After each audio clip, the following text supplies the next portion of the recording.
Hi friends. Chaliye, let's close our eyes.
Online friends, please confirm that you can hear me and see me clearly by typing yes. So a quick recap. Paklaiye. Bataiye beta. I was absent, sir. Pass it on then. What is the demographic dividend? So demographic dividend is the amount of the people in the working age group. Amount of people in the working age group? Number of people in the working age group. We have to do better than that. It is related, absolutely it is related to the people in the working age group. But what about it? That number is big or small compared to the other age segments? Number of people in working age group higher than the dependent population. Very good. And this offers a Potential advantage for potential economic advantage. That is what we call demographic dividend. Pass it on. India's demographic dividend, the last to last class also? Only the last class, no? This is from the last to last class. So the India's demographic dividend is, till when will can India reap the demographic dividend? Speak into the mic. I didn't get the question. Did not revise. Did not get the question. I'm saying till when can India exploit or benefit from the demographic dividend? Like when the younger age group remains on the line. That will be till when? किस वर्ष तक? किस साल तक? Pass it on. Please revise बच्चों.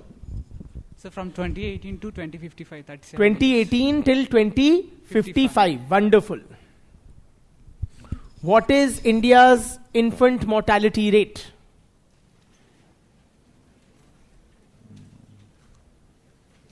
Sorry, I haven't revised. What is infant mortality rate?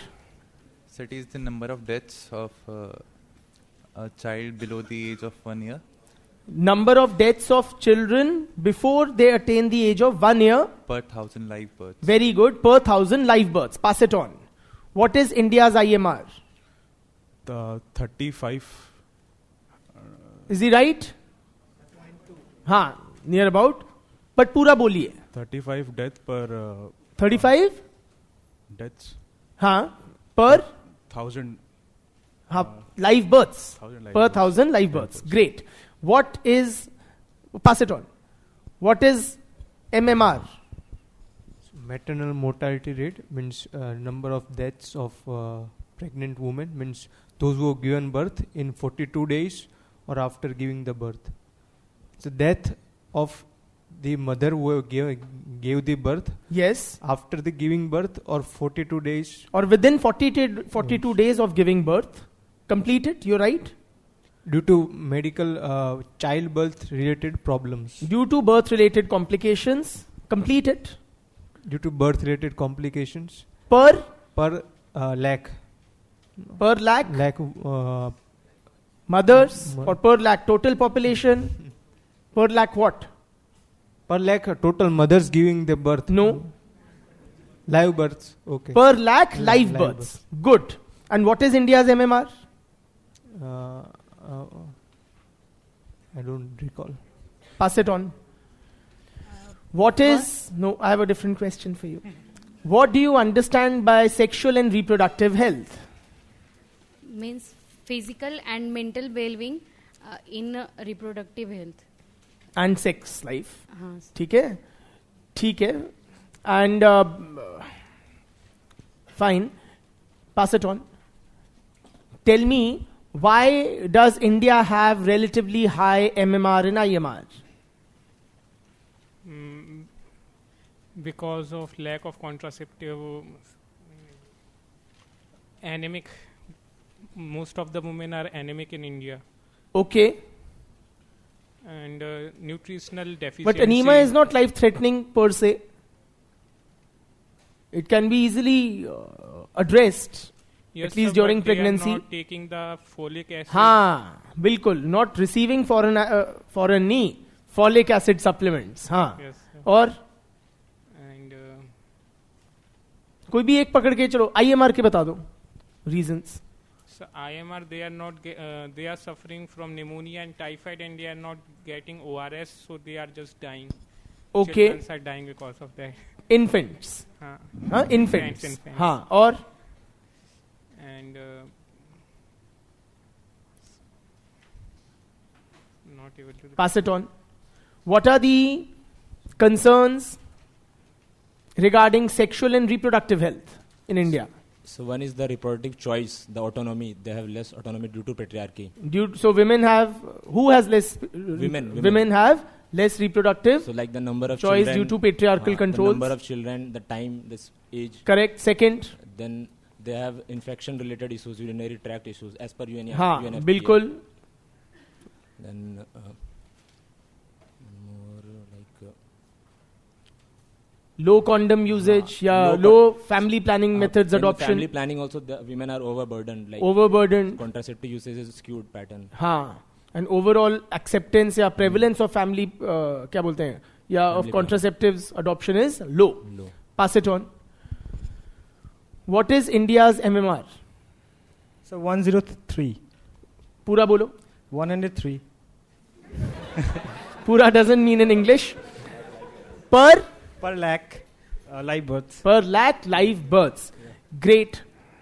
Tell me, MMR के कारण, reasons for the high MMR. So non-institutional deliveries Non-institutional deliveries. and prenatal and postnatal lack of medical care.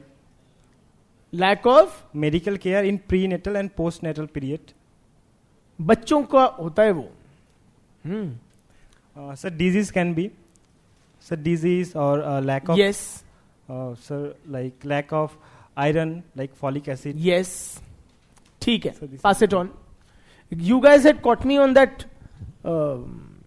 prenatal and antenatal, right? Was it this batch or the other batch? You had not caught me for that? नहीं, चलो ठीक है. मैं उनसे लड़ूंगा. हाँ? कुछ नहीं, छोटी सी बात थी और मैं सही था, तो मुझे बताना था थोड़ा. हाँ, और क्या पढ़ा था हमने? Tell me, what is the difference between stunting and wasting? Sir, stunting is in not good height for that particular age. Stunting is not Appropriate height. For appropriate that height for a for particular age. a given age. Is he right? Is he right or not?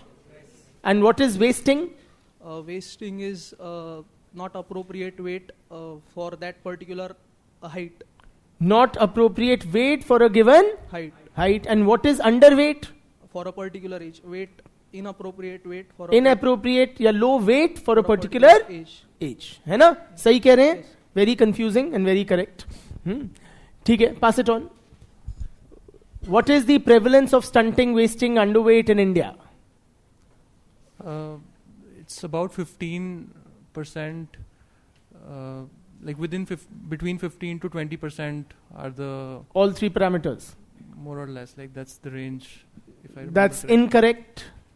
Sorry, I'm not sure. Pass it to her. Is he right? He said, what did he say? He said all three parameters are between 15 to 20%. Stunting, wasting, underweight. No, stunting is about 35.2%. Yes. Wasting is about 19.2%. इसमें about की क्या बात है जब इतना exact ही बोल रहे हो? But yes. And underweight is about 32%. That is correct. And if it is difficult to remember such exact figures, you round it off.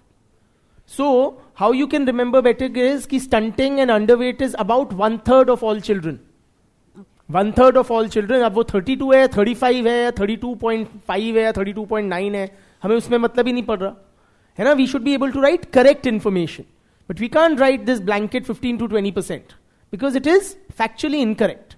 And as far as that wasting goes, about 1/5 of the total children of child population is wasted. ठीक है, ऐसे याद करो, round of कर लो, but सही हो. हाँ, ठीक है. Pass it on. Give me an analysis of the NFHS 5 data regarding these parameters. Sir, I have not revised. Not revised, not good. Pass it on. Bitya. Sir, according to Ashwini Deshpande. It has been improved. Okay. But improvement is marginalized. Improvement is? Marginalized. Like marginalized नहीं, marginal. Sorry, marginalized होते हैं जो समाज में कुछ वर्गों को marginalized हो जाते हैं. हाँ. And in many states. मतलब improvement when we say is marginal, मतलब it's not very significant. हाँ. In many states, the situation is more worsened. Sorry? The situation is worsened. In many states, the situation has worsened. Yes. 13 states have stunting population, I guess. हाँ. And 12 have wasting, and 16 states. नहीं है तो बहुतों में. In 13 states, stunting has increased. The percentage of stunted children has increased in 13 states. Continue. And in 12 states, wasting has increased, and in 16 states, underweight. Absolutely correct. Another issue which she highlights, apart from these three, that she was absent. Yes, Ashwini Deshpande is very concerned about that. Sir, overweight. Overweight, बिल्कुल ठीक है. चलें अब आगे. India का जो, pass it on to the person at the back. What is India's? नहीं, you don't give it to him. What is India's India's program for nutritional security? Not? I'm not well today, sir. Not well today. Not able to recall. Okay, pass it on. Sir, ICDS program, sir. ICDS is one. Okay. And another, more recent initiative? Poshan Abhiyan, sir. Poshan Abhiyan. Great. ठीक है. धन्यवाद.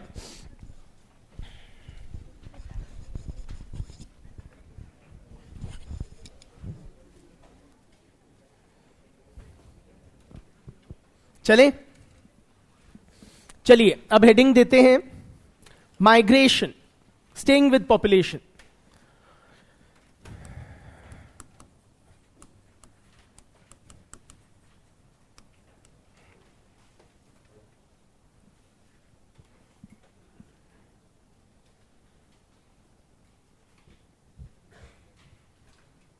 Migration. Who is a migrant?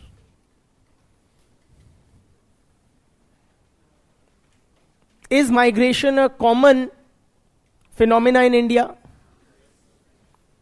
What is migration? How many of us here are migrants?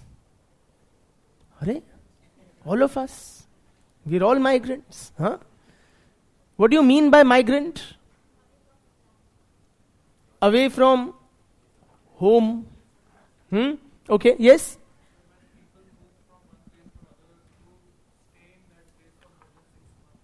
When people move from one place to another to stay in that second destination for more than 6 months. Okay.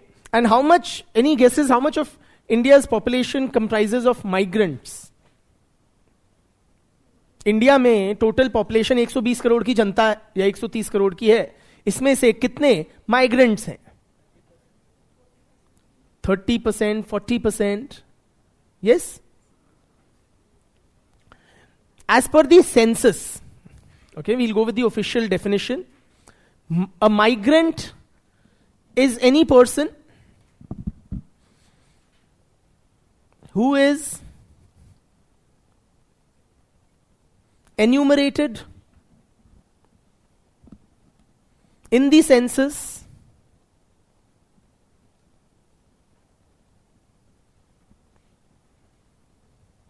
at a different place than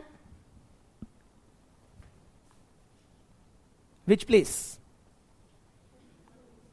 home क्या होता है? आप तो यहां आए हो, यहां भी आपने घर बसा लिया, domicile. Than his or her place of birth. तो ये नहीं देखा जाएगा आपके पेरेंट्स कहां रहते हैं, या लास्ट रेजिडेंस कहां था. No.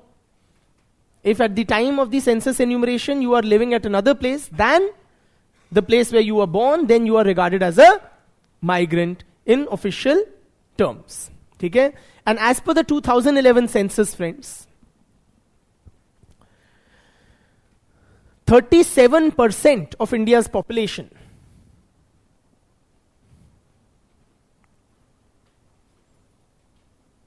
are migrants. Imagine, matlab, almost more than a third. Every third Indian is living during census at a place different than where he was born. So we are literally a nation on the move. हम पैदा होते हैं और फिर शहर बदल लेते हैं या गांव से दूसरी जगह चले जाते हैं. Now migration can be of various types, friends. Migration can be within the nation or it can be international. It can be within a state or it can be interstate.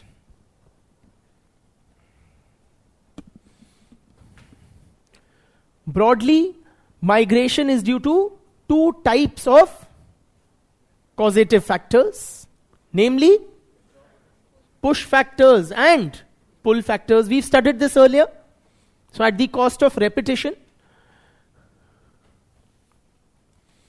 Thanks a lot. Push factors are those which drive a person away from a place.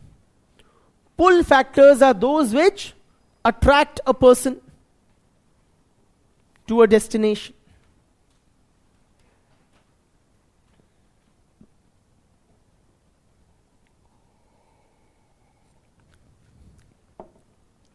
What are push factors? Numerous. It could be poverty, their lack of employment opportunities, drought, floods, famine, civil war. So many things. All these can push a person away.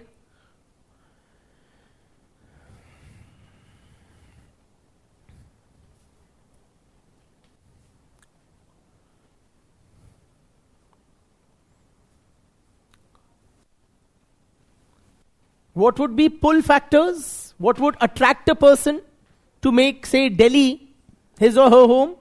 Educational opportunities, employment opportunities, better infrastructure,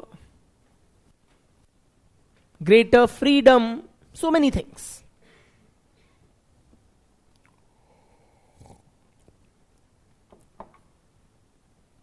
better health services. बहुत लोग दिल्ली इलाज कराने आते हैं AIIMS में, है कि नहीं?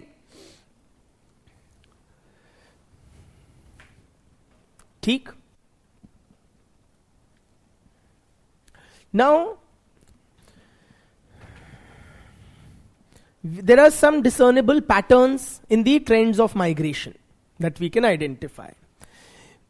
One important trend is that the biggest reason for migration is, logically सोचो और बताओ, not employment, not education, not poverty, not industrialization. It is marriage. Of course. Marriage is the number one cause for migration.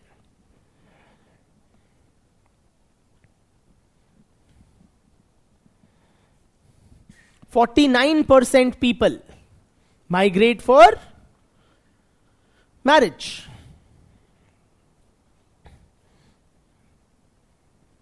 A bulk of whom are women.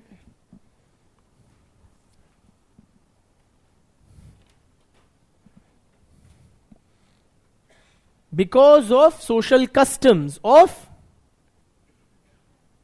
क्या patriarchy हर चीज में, पैट्रीलोकैलिटी और पैट्रीलोकल residence and village exogamy.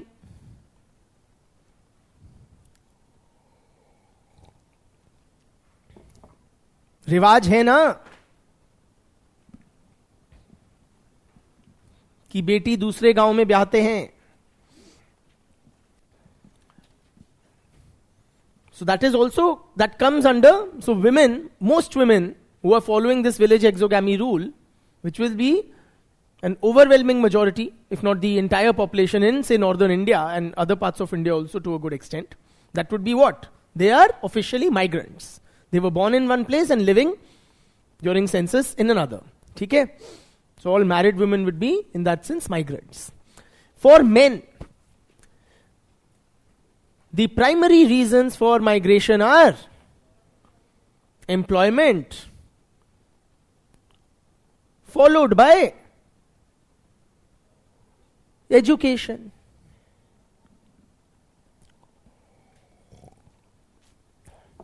ठीक.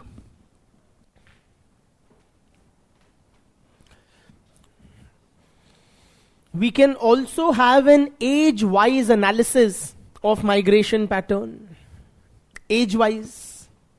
If we classify the total population of the country in 3 broad age sets: children, adults, and elderly.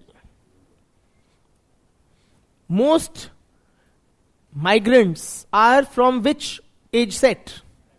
Adults. Zahir hai. Because it is adults who get married and move for marriage. Adult women. Because it is adults who move or migrate for employment purposes. It is also adults who move for higher education. You like being regarded as children, but you are really adults. Yes or no? Followed by second category, children.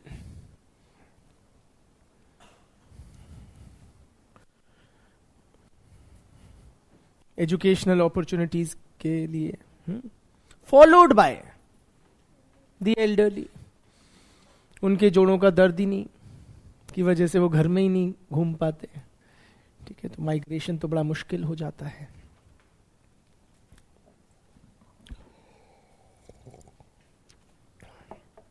During the pandemic, friends, an important trend of migration became very visible and it grabbed a lot of headlines, namely reverse migration. Reverse migration.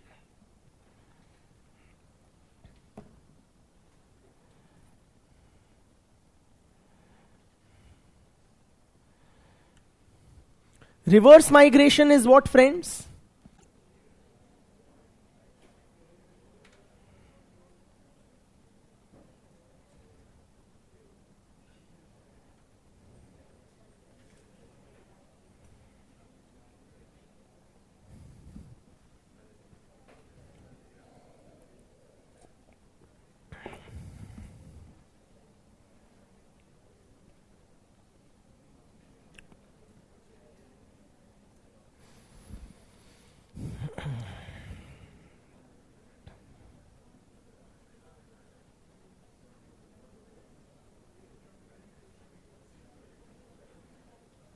Online students, there was an electricity break, so that is why, and I had paused. So now just confirm that you are back with me and we'll continue with the lecture. We did not proceed after the electricity went off. It was just for a moment. Yes, chaliye, let's continue. So what were we saying? That during the pandemic we witnessed reverse migration.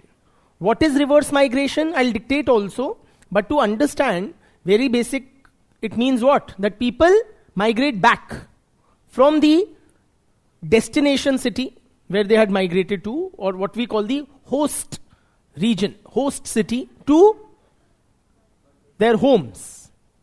Okay, or from the regions from which they had migrated from. For example, in India, migration typically is from rural areas or villages to urban areas.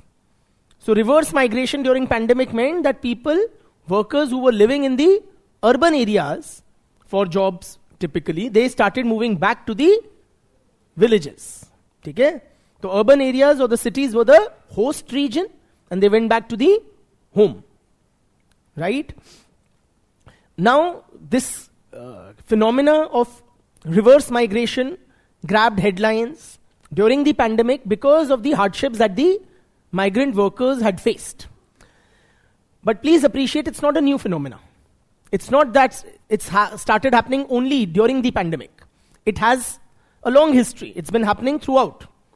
Internationally also, for example, a lot of people from India travel to the Gulf region for work.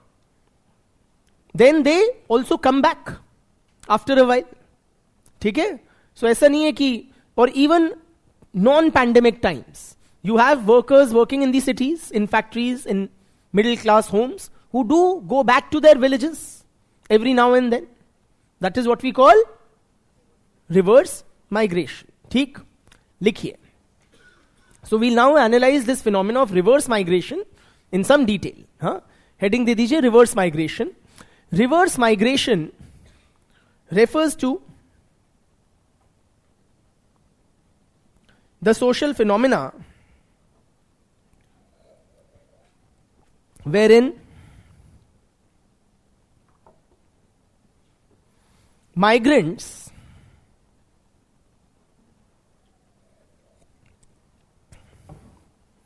leave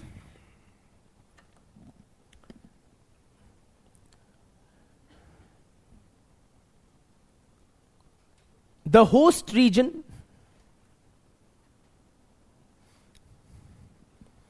after having lived there for a certain time,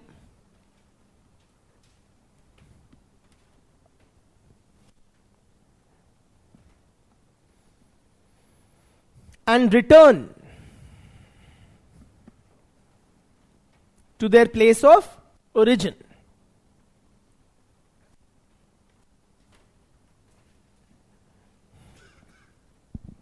ठीक है?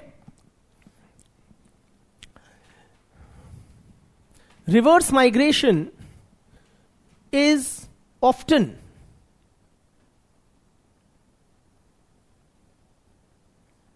I'm discussing the nature of reverse migration. One is that it is often temporary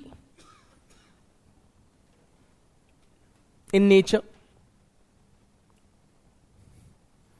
मतलब कि, for example, during COVID, a lot of workers went back from the cities to the villages, but after the pandemic ended, most of them have come back to the cities to work in the factories. Yes or no? So they don't typically, जो reverse migration होता है permanent नहीं होता है, हो भी सकता है, but more often than not it is not permanent, right? Because the host cities have, or the host regions have better opportunities, infrastructure, etc. So oftentimes reverse migration is temporary in character, and the migrants return to the host city.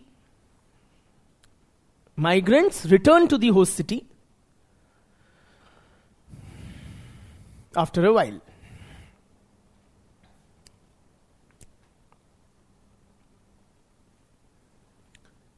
दूसरी बात, reverse migration in India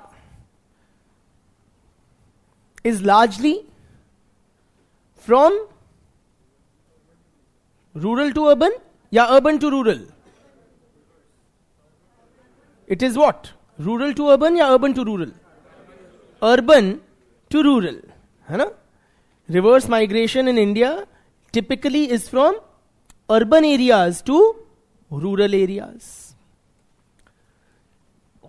Thirdly, though reverse migration got highlighted during the pandemic,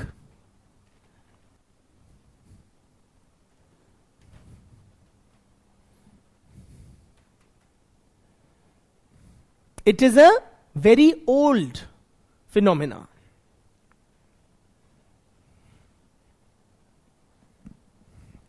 It's a very old phenomena. ठीक है?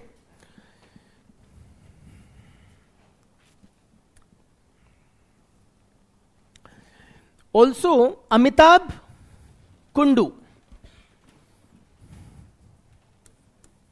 Amitabh Kundu. Amitabh as in Amitabh Bachchan. Kundu is here. He has analyzed this trend of reverse migration during the pandemic. He's written a lot on migration in India in general, specifically the reverse migration. Now, what he says, reverse migration जो हुआ था,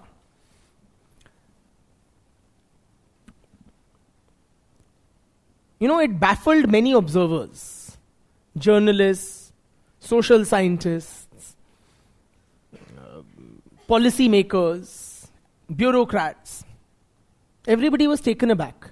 You had these large swaths of workers in cities like Bombay and Delhi after the lockdown had been imposed. They were seen congregating at railway stations, interstate bus terminus, etc. And when all else failed, they were seen walking back home miles away. Koi suitcase leke, barefoot, with children, or otherwise, yes or no? And many people were very critical, friends. Very critical. Have they gone crazy? Why they've gone crazy? They will be spreading the pandemic, spreading the virus. The government was trying to contain the virus, and therefore it had imposed a very strict lockdown. Yes or no? With social distancing norms, and a national level lockdown was announced by no less than the Prime Minister. And these guys, in blatant violation, they were seen इकट्ठे हो रहे हैं, जा रहे हैं. And it seemed what was, plaguing urban India, which was the pandemic, they will carry the virus to rural areas where health infrastructure is worse. तो क्या ये लोग पागल थे? पागल ही थे ना? क्यों जा रहे थे ये? पागलपन नहीं है तो क्या है? क्यों नहीं है पागलपन? They were anyways dying due to lack of employment and food. Livelihood ही नहीं था. तो यहां भूखे मरने के बजाय गांव जाके मरे. अकेले मरने के बजाय. Let us see. Now, Amitabh Kundu, what he says that much of this reverse migration was interstate.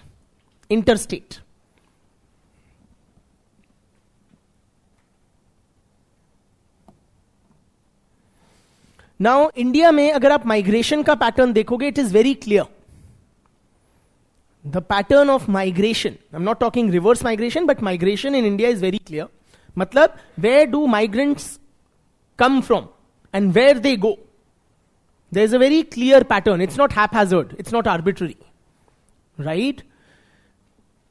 So most migrants originate from where? Not Bihar. Uttar Pradesh. See, there are total about 6 crore interstate migrants in the country. Kundu's estimate is about 6 crore interstate migrants are there.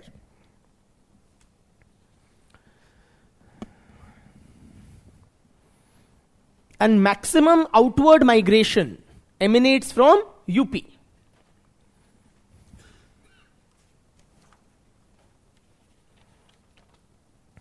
So 25% of all outward migrants are from UP, followed by Bihar.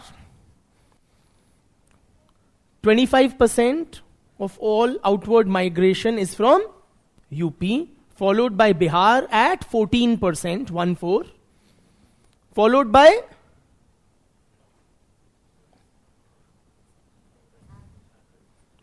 सबको लग रहा है मेरा area सबसे backward है. There's a race for backwardness. Not MP. Rajasthan, 6% of all outward migrants are from there. Outward interstate migrants, of course. Followed by MP. 5% वहां से आते हैं. और जो इनका डेस्टिनेशन है वो भी क्लियर है. कहां जाते हैं सारे यूपी और बिहार के भैया? बंगाल नहीं. Delhi and Bombay are the two prime destinations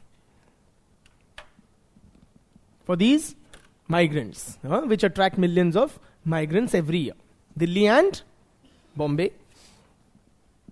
The state with the highest number of inward migrants is Maharashtra.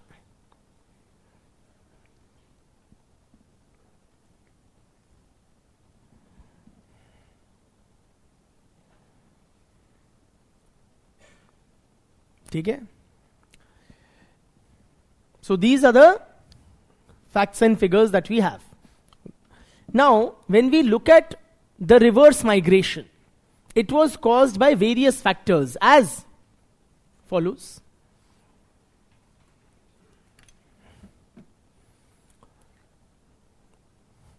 One important reasons were economic.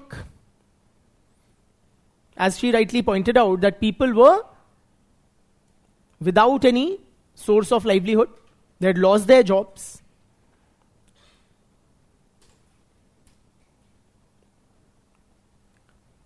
ठीक? So they started journeys back home, back to the village. Gopal.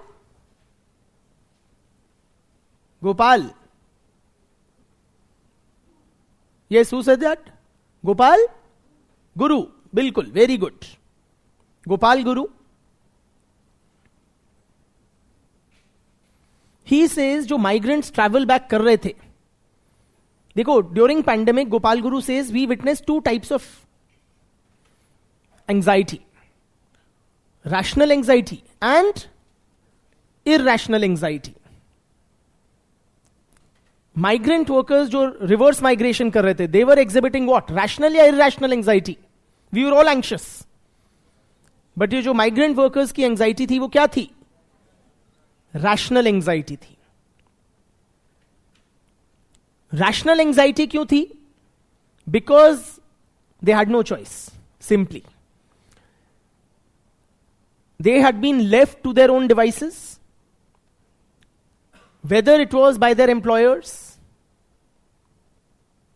So factory workers had stopped paying salaries to the factory workers. Factory owners had stopped paying salaries to factory owners. To factory workers. Landlords were not giving them any respite from rental obligations. And most importantly, who had given up on their plight? The state. The governments had expressed the least concern.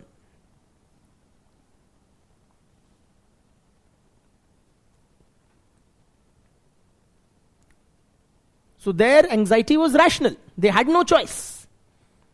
For them it was a matter of survival. So left to their own devices, with no support from the government, from employers, they had no option but to march, if required, on foot, back home. ठीक?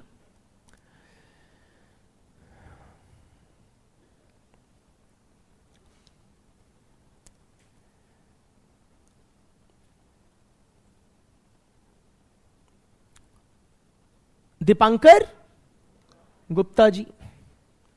He has his own take on things, as always. His analysis is that the reverse migration was not due to economic hardship. Not due to economic hardship.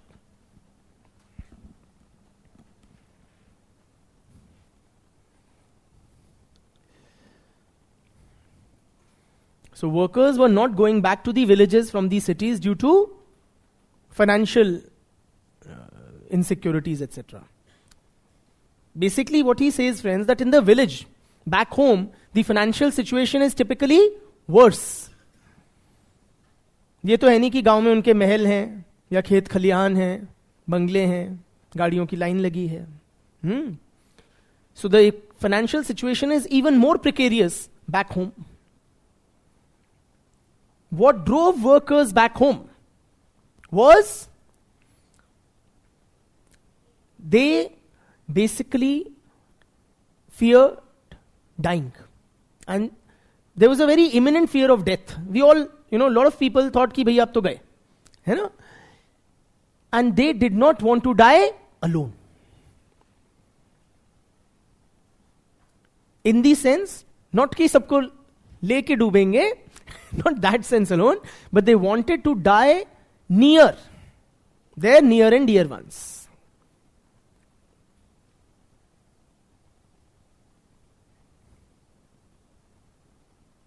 Near to their kith and kin, their family members.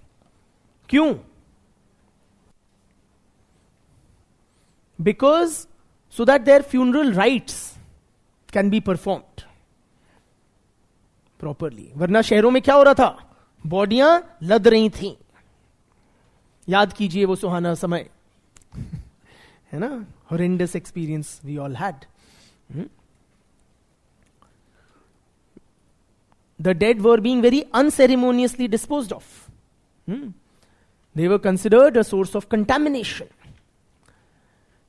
So they wanted a dignified death with proper death-related rites and rituals. And for that they were undertaking these arduous journeys back home. As proof, he says, if you look at Dharavi slum, that also comprises of a lot of these working class people who had migrated from the villages. But there was hardly any migration out of Dharavi. There was hardly any, reverse migration. Dharavi workers did not travel back to the villages. Why? Because most of them were living there along with their family members. In the slums of Dharavi, the working class people were living mostly with their family members. Therefore, they did not go back to the villages. So it was mostly those workers who had left their families back in the village.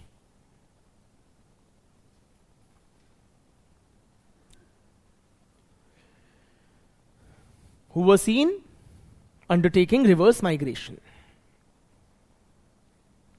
ठीक है? So various factors की वजह से हो सकती है reverse migration. Economic hardship की वजह से, what Dipankar Gupta has said, due to such reasons, also due to various social and cultural factors.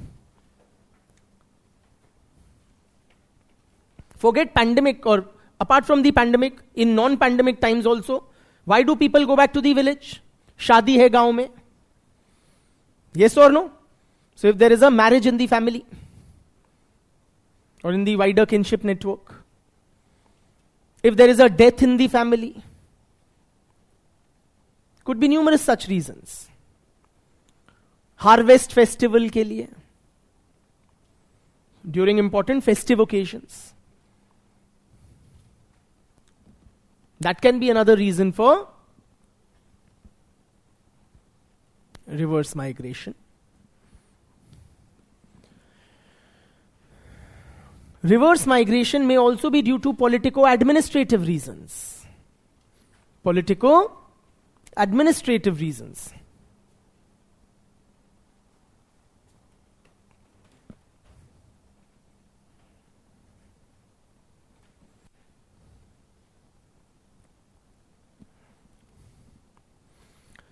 With change in government, friends, there may be a change in policy towards migrants. And that may result in wave of reverse migration.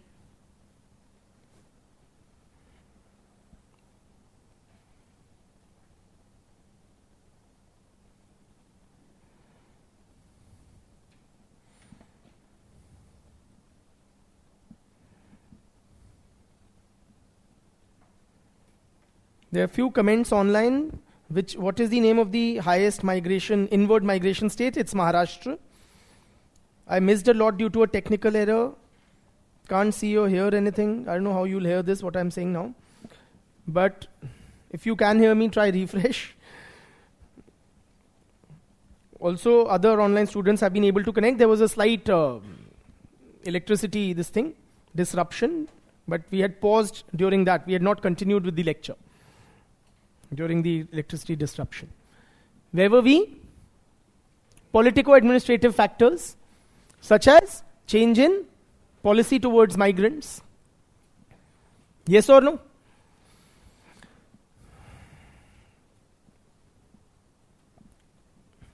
For example, some political parties may have a plank, an anti-immigration plank, like a Shiv Sena in Maharashtra. So if they come to power, they may impose certain restrictions on migrants getting employed in industry. Something of the sort. Amit Shah, he publicly in a rally stated that Bangladeshi immigrants, we will catch them and throw them in Bengal ki khadi, in the Bay of Bengal. So usme girne ke bajaye we'll go back home. Yes or no? Theek. It could be due to civil strife in the host country. It could be due to, say in Europe, there's a strong anti-migrant sentiment. So many European countries are trying to figure out ways to stem migration. So they may discourage migration and also encourage reverse migration. All of that. Okay? So politico-administrative factors can also result in reverse migration.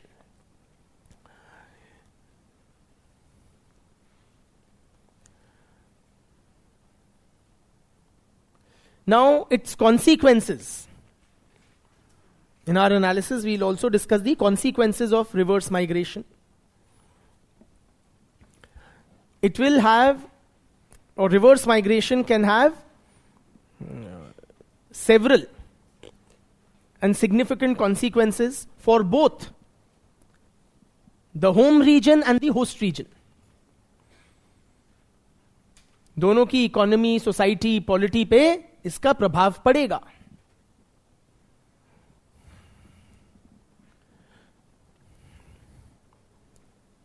I repeat, reverse migration will have significant consequences for both the home region and the host region.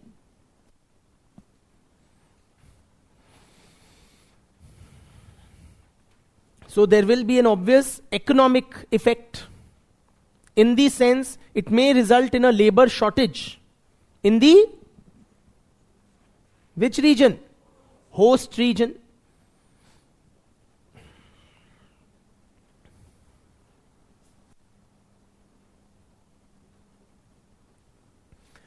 It will also result in supply of labor in the home region. And oftentimes these, reverse migrants, they bring with them new skill sets, which they have acquired in the host region.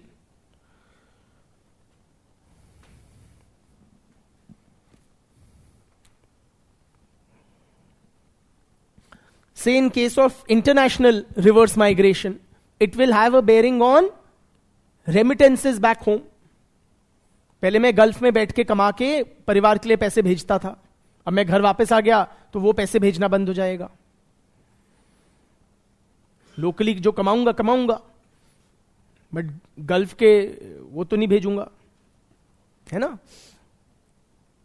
Remittances पे फर्क पड़ेगा, labour supply पे फर्क पड़ेगा, family structure पे फर्क पड़ेगा.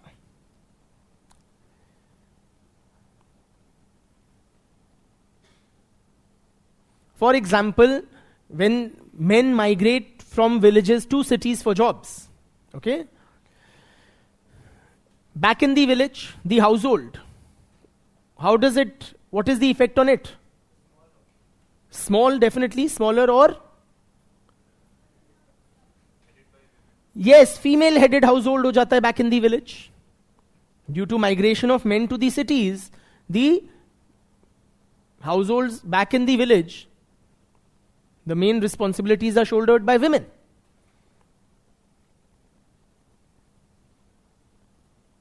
Also, it results in double burden on women. Normal migration, hai na? Because they now take care of agriculture as well as the domestic chores. Now, if I come back from the city, say due to corona, to my village, what will happen? What was earlier a female-headed household will once again have a male head.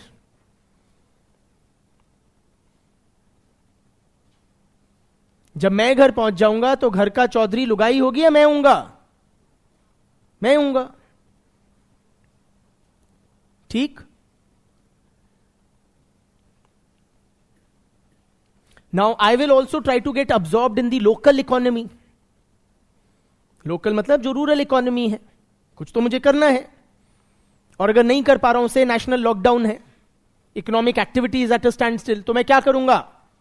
घर आ गया हूं, खाली भी बैठा हूं, अरे खेती नहीं कर पा रहा मैं.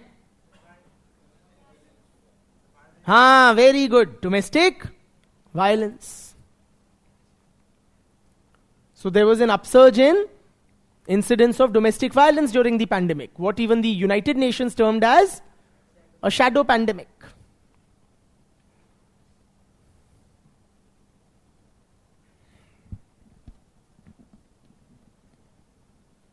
ठीक? Sujata Patel,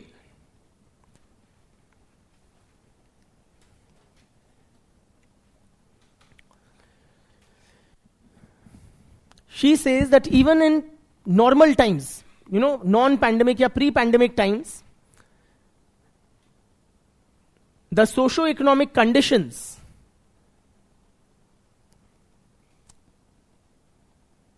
even during normal times, the socio-economic conditions of the working class, the urban poor, living in the city slums,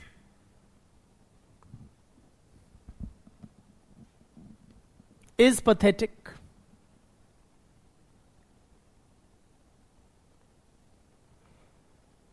कोई बहुत ऐश की जिंदगी तो वो जी नहीं रहे होते. All sorts of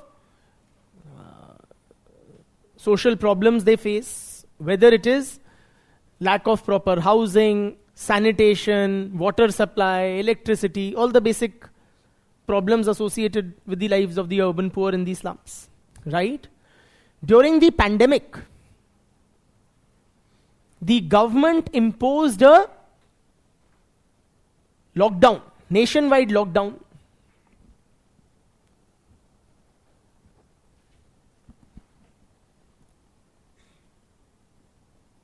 Which aggravated their problems.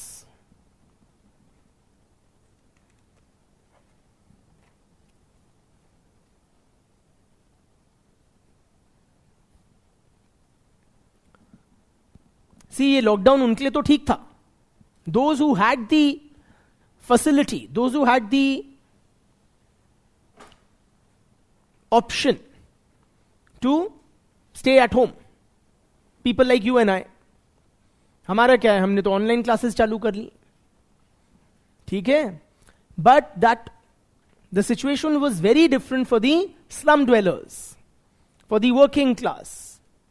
उनके लैंडलॉर्ड्स उनसे तनख्वाह नहीं, रेंट मांग रहे हैं, देने के लिए पैसे नहीं है, मालिक एम्प्लॉयर दे नहीं रहा है, they have no source of livelihood, they live in cramped spaces. Slums में क्या होता है? A lot of time is spent outdoors because the houses are, dingy, damp, simply unlivable.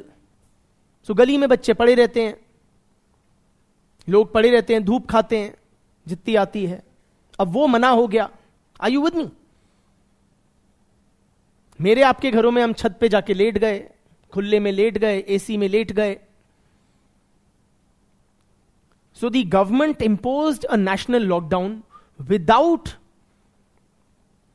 any adequate notice, without any preparation, without taking into account the practical problems of the urban working class.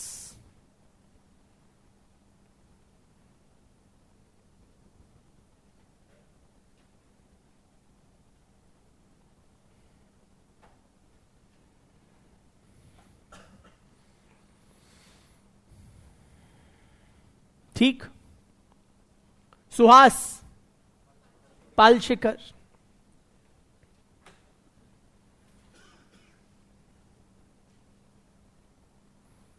पहचान गए हो आप लोगों को. Good.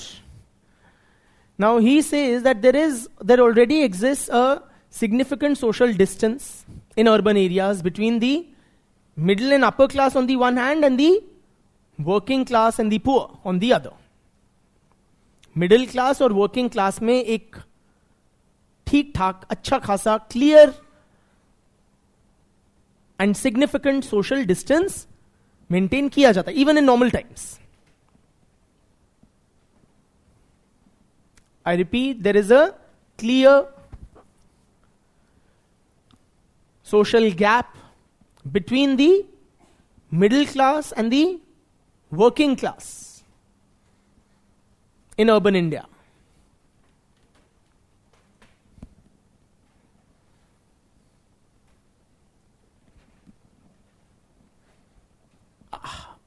We belong to which class? Middle and upper, most of us.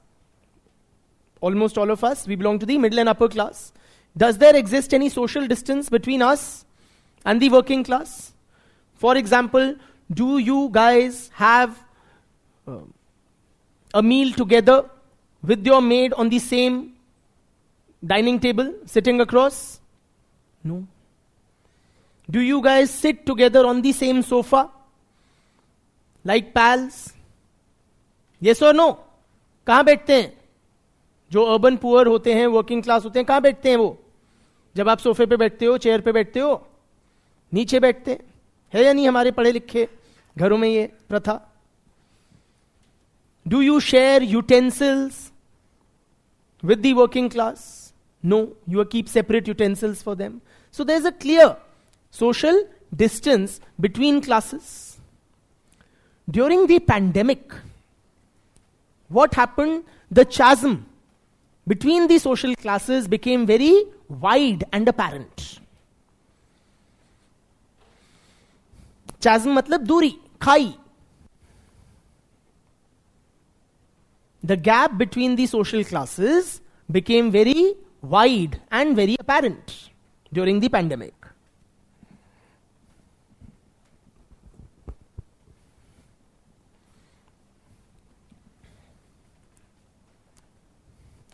The middle class, they exhibited no sympathy, no empathy for the plight of the working class.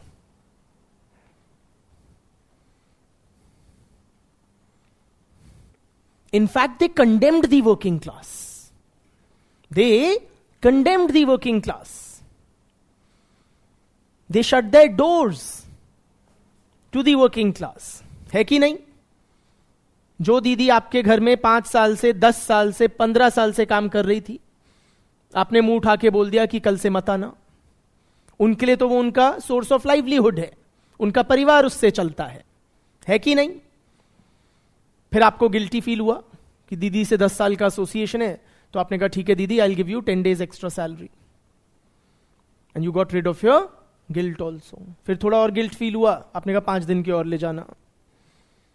फिर आपने दीदी से मुंह मोड़ लिया. यस और no?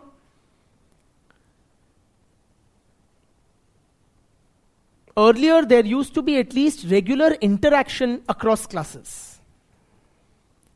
Now that interaction came to a halt. And any veneer of any, show of empathy, okay, that was now exposed to be hollow. At best, middle class efforts or reaching out to the working class stopped at individual acts of charity. मैंने दे दिए ना अपने driver को, अपने धोबी को, अपनी दीदी को 5,000 रुपए, मेरी वहां जिम्मेवारी खत्म. But then I condemn कि ये लोग क्यों, the Garibs, why are they congregating at ISBT or at the Bombay railway platform? Are you with me? We saw them, the middle classes saw the working class as violators.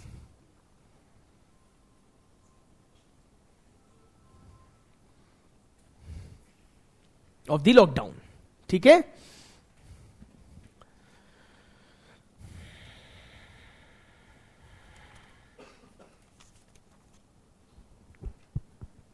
ठीक, तो ये है about migration and reverse migration. Moving on to the next topic.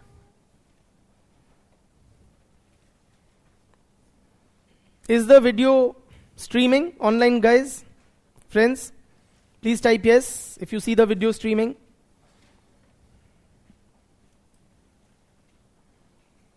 Yes, it is. So, I mean, it is an issue at your end because other students are getting the video.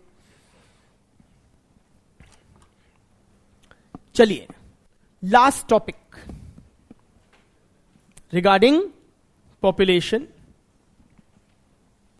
Finally, which is what? Any guesses?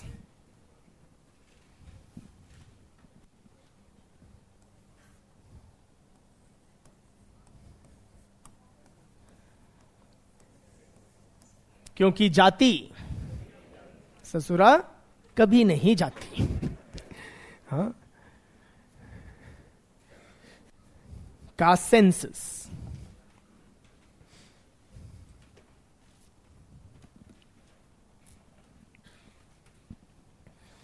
You're aware of the context. Why is this an issue? So, what has happened recently? The government of Bihar has conducted a caste census in that state.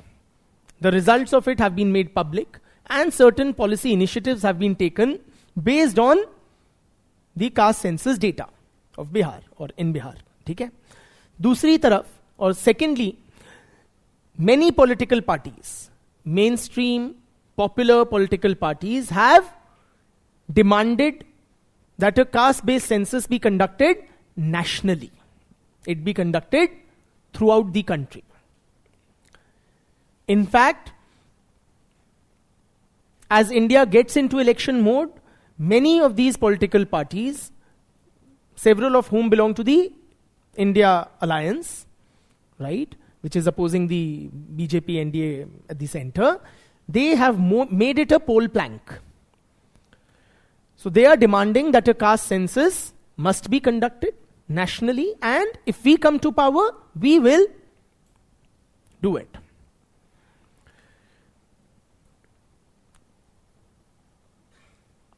ठीक? And it is in this context that this issue has once again come to the fore. The last caste census was conducted in 1931, way back in 1931. So this policy of conducting or, of enumerating caste in the census was begun during the colonial period by the British. Various successive British censuses also enumerated along with rest of information a person's caste. Theek? But 1931 was the last one. Reason it was not calculated or enumerated in 1941 because of the World War situation. So it was not a full-fledged census. Lot of information was left out. It was only a mota-moti census. Including caste information was not collected for the 1941 census. So that's the last census data we have. the Mandal Commission report, in order to identify which caste is how much of the population in percentage terms, to assess that, it also relied on the 1931 census data.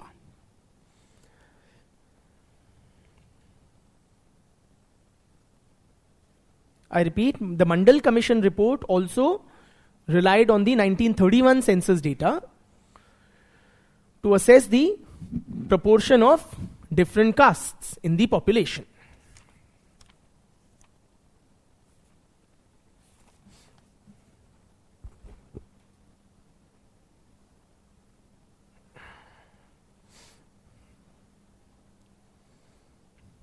ठीक है?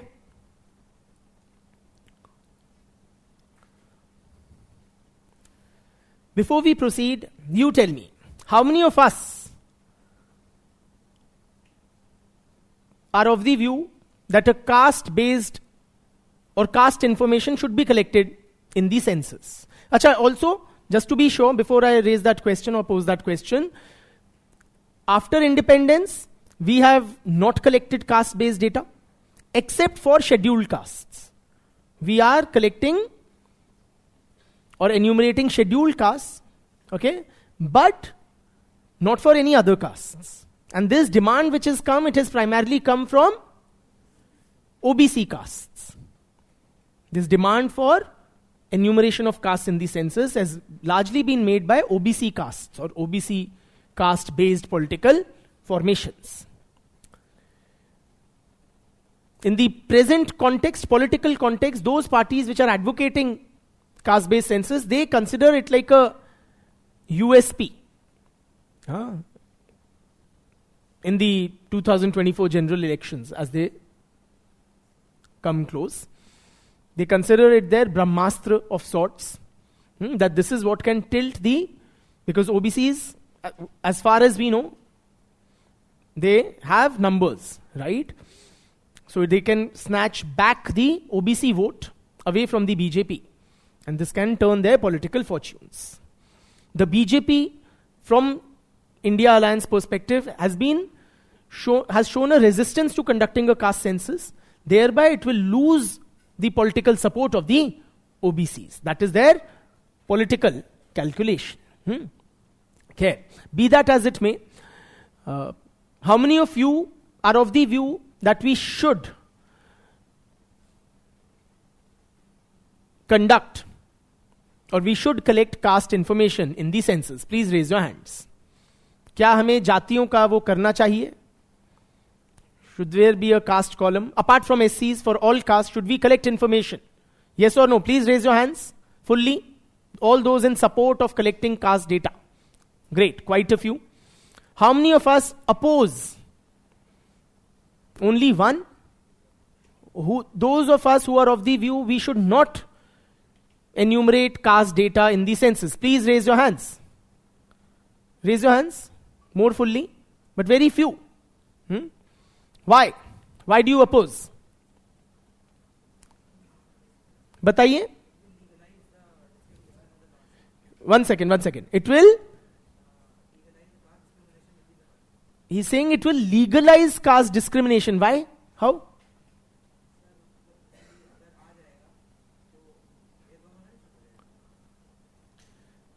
Okay, so I'll just slightly rephrase your thing. You're saying it will legitimize caste-based discrimination.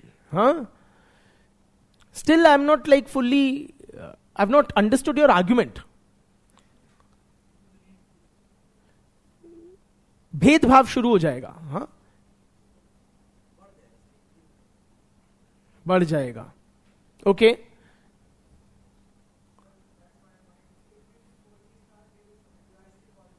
It will start very importantly, and that is one of the key arguments against the caste-based census, is that it will lead to divisive politics. Please elaborate.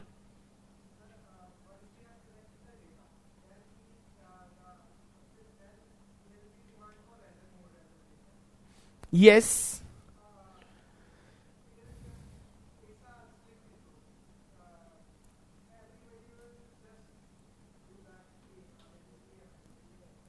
हमें भी चाहिए, हमें भी चाहिए.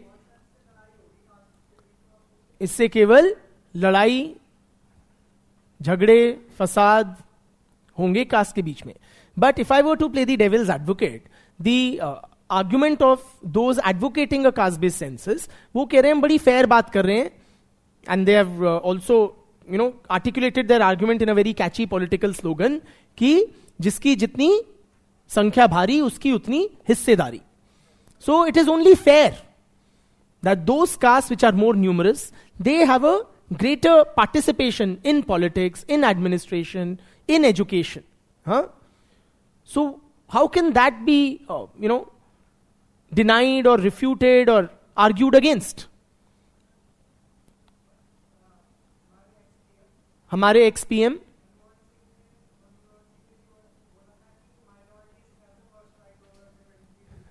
हाँ,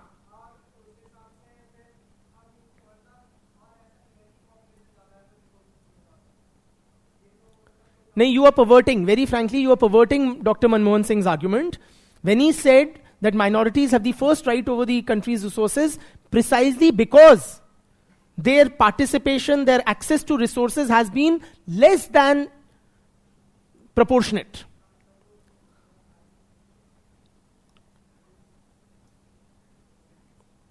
इसीलिए मनमोहन सिंह ने कहा था ना, उनका पहला हक बनता है क्योंकि उनको पूरा हक नहीं मिला है. Same logic can apply to castes. What Manmohan Singh ji said about Muslims. अगर किसी कास्ट ग्रुप को कम हक मिला है उसको पूरा मिलना चाहिए. राहुल जी की बात एकदम सही प्रतीत होती है. Any other arguments against the caste census? Brother.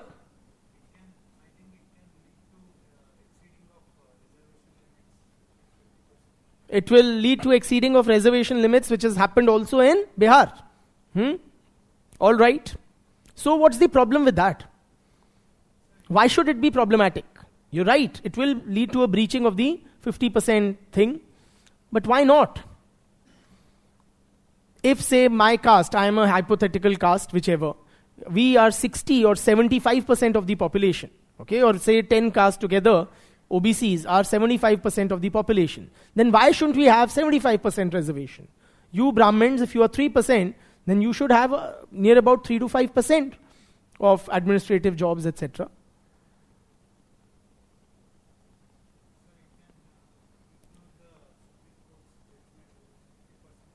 So you're saying that the sanctity of the 50% limit set by the Supreme Court must be adhered to.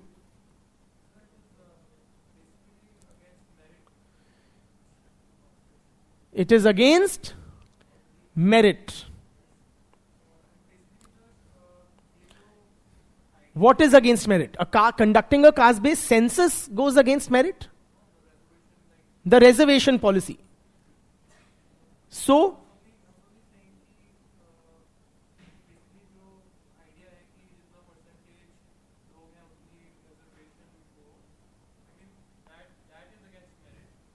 Acha, this argument that, representation in the politico-administrative system, education system should be proportionate based on your community's numbers, that is anti-merit. Okay, well made, point well made.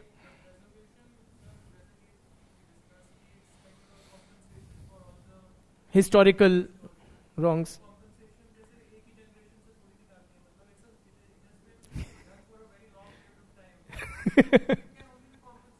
Over a long period of time. The general castes, the general category, the forward caste. It's unfair to the... So you are basically reducing the debate on the caste census to the debate on reservation.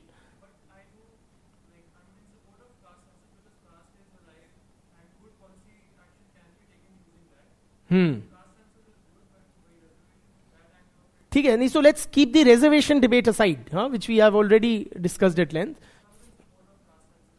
Bitya.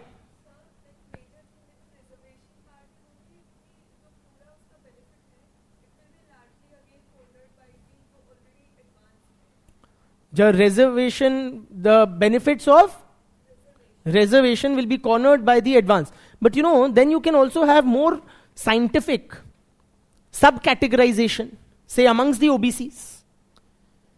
If from Bihar data you know that Yadavs who constitute X% and their participation in administration is Y%, which is substantially more than X, then you can, at least if you have the data, an argument can be made and accordingly policies can be framed.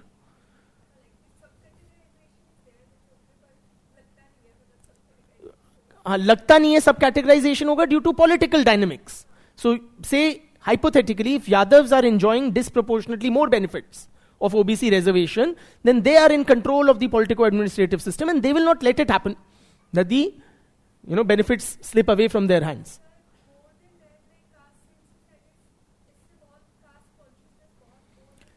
Caste consciousness और बहुत ज्यादा बढ़ जाएगी. Very well put.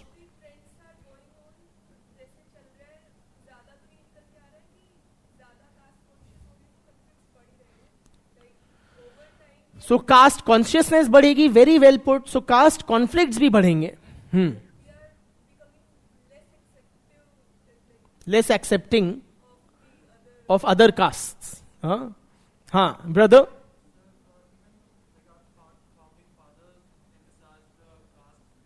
Society. So this will only keep the caste identity alive and we'll not be able to attain the dream of the founding fathers to create a caste-free society. Yes?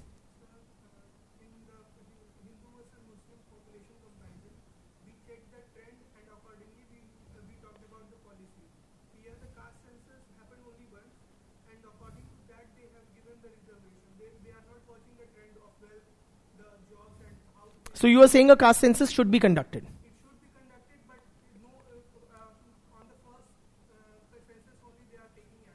ठीक है, but I'm not asking that right now. ठीक है, what we are discussing is on what grounds is it criticized. चलिए friends, thank you. So this enumerating caste in the census, okay, this has been criticized presently also, like many of you did, and it has been criticized since the times it was introduced, yani since the colonial period. When caste was first enumerated in the British census operations, since then it has been vehemently opposed and criticized on various grounds as follows.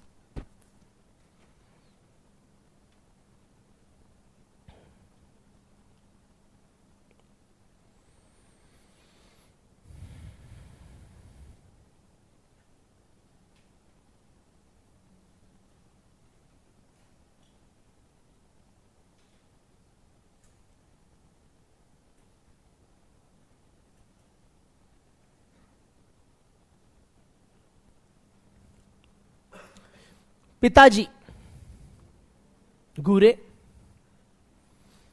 he was very critical of the colonial era caste census exercise.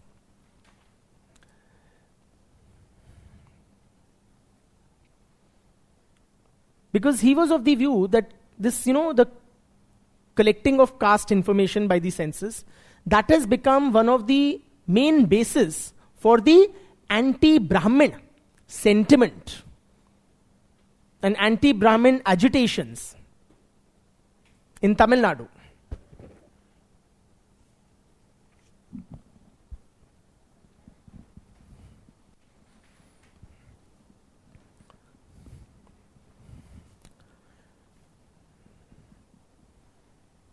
The data from the caste census that the colonial administrators collected, it generated hate against a particular community, namely the Brahmins.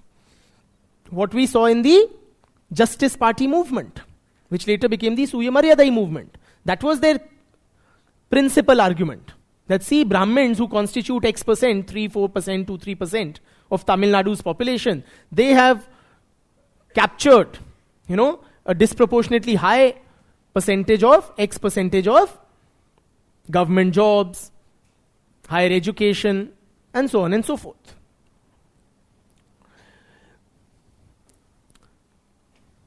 Veena Das.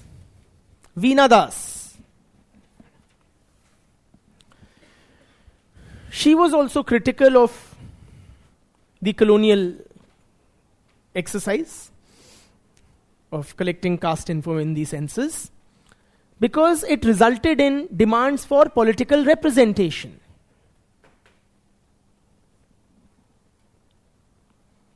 Led to demand for political representation.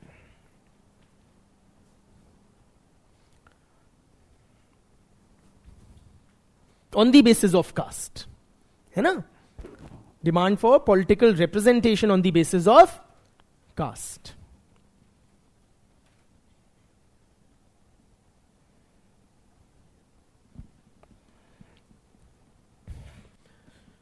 So, therefore, instead of having issue-based politics, we have developed an identity-based politics. So, बिजली सड़क पानी के बजाय हम जाति संप्रदाय religious linguistic identity इनकी basis पे हमारी पॉलिटिक्स कंडक्ट होने लग गई instead of issue based politics. What emerged in India was identity-based politics, which is basically unhealthy for Indian democracy. Nextly, Veena Das ends there.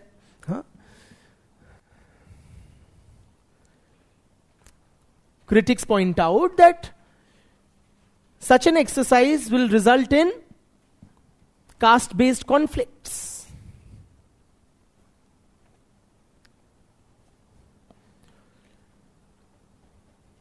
Lead to caste-based protests and agitations.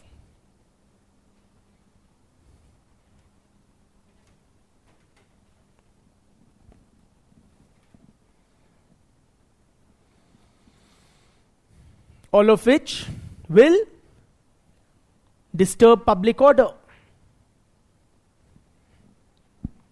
and disrupt social harmony.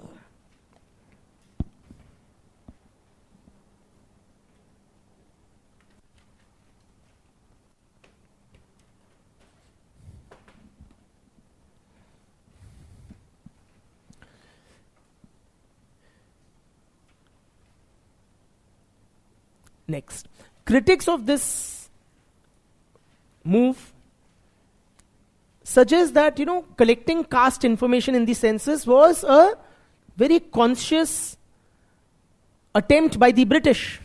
It was a part of their policy of divide and rule. They wanted to pit communities against each other.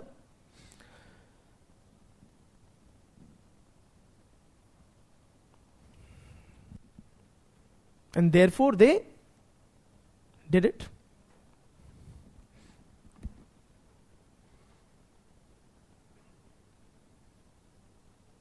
Successfully भी कर दिया उन्होंने. Ambedkarite movement के तहत Dalits को हिंदू से अलग कर दिया. जस्टिस पार्टी मूवमेंट के तहत डिवाइड क्रिएट कर दिया. Right? So after independence, we rightly stopped collecting caste data to ensure social unity. After independence, our founding fathers very consciously decided to discontinue the colonial era practice.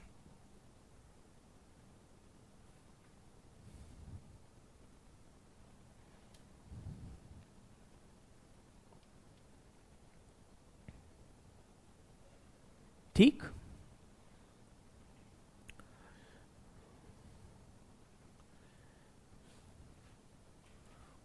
Also, friends, there is a wide consensus. That was also the vision of the founding fathers, and that is the vision of modern India, shared by many, that we have a caste-free society.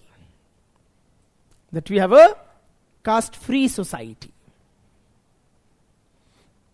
And this vision cannot be achieved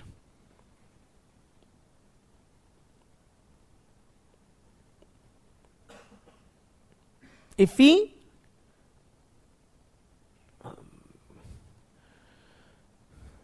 what should I say? If we once again emphasize the caste identity. So caste census will give a huge boost to caste as an identity. It will keep caste consciousness alive in people's minds.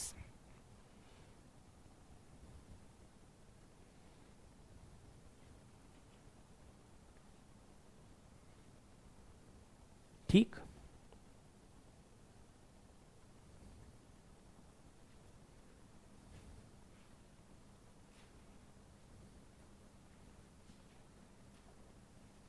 Another problem with the caste census is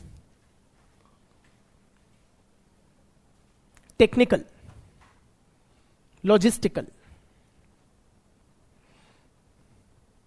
There will be logistical and technical issues in collecting caste data.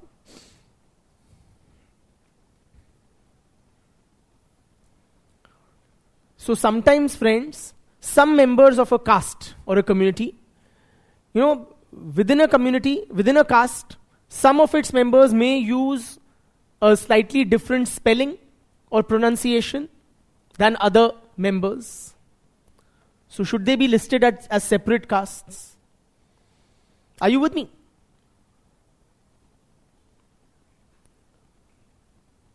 एक हमारे अग्रवाल्स में joke चलता है WhatsApp पे कि all the Agarwals, अग्रावाल्स, हाँ अग्रवाल जैसे बहुत सारे वेरिएशंस हैं अग्रवाल की स्पेलिंग में, AGGAR, AGAR, AGRA, AGGRA, AGGRA, WALA, AGGRA, WAL, ऐसे 10 स्पेलिंग्स बन जाती हैं. ठीक है, that they decided to agree upon a common spelling in lighter vein. But point is, within a community, some members may be using a certain slightly different pronunciation, spelling than others. Or different castes, different communities may have similar pronunciation or spelling. The classic confusion being that of Meenas. Meenas and Meenas are different communities. Meena or Meena. But English mein both are MEENA. Because of which, a community which was not really deserving, they got enlisted in the ST list in Rajasthan and cornered a lot of benefits.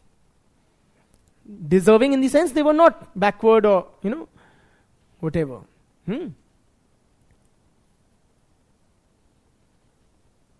Gujar, Gurjar और Gujjar same है अलग हैं. जाट और जट राम जाने भैया. So there are confusions abound. No wonder, friends, the 2011 socio-economic caste census that was conducted. In the 2011 socio-economic caste census, more than 45 lakh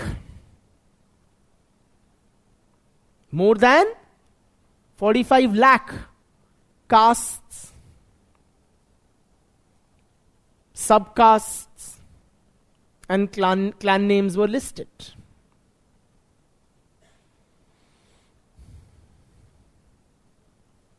कर लो इसको process, कर लो इस्तेमाल.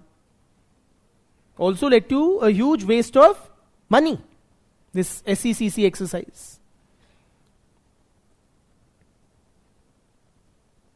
ठीक?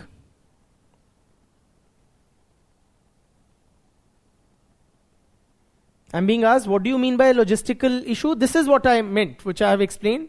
It will not be easy to collate these diverse names, pronunciations and spellings into a single database and then use it in policy making or for any scientific analysis. Okay? So that is that. Now tell me, how many of us were of the view that we should conduct a caste census? Please raise your hands. Why? Why do you want to have this very divisive identity being resuscitated, being given importance in this 21st century India. क्यों नहीं देश को एकजुट होने देते? हाँ, क्यों हम हिंदुओं को संगठित और एक नहीं होने देते आप? क्यों आप हमें जातियों में बांटे रखना चाहते हो? क्यों जाति को जाति से लड़ाना चाहते हो? क्यों अपनी राजनीतिक रोटियां सेकना चाहते हो जाति के तवे पे? हाँ,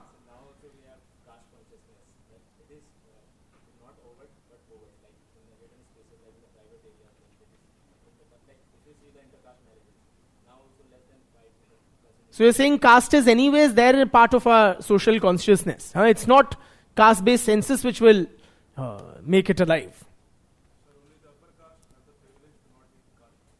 Very good. Wonderful. Only the upper caste have the privilege of not being caste conscious. Very aptly put. और बताइए.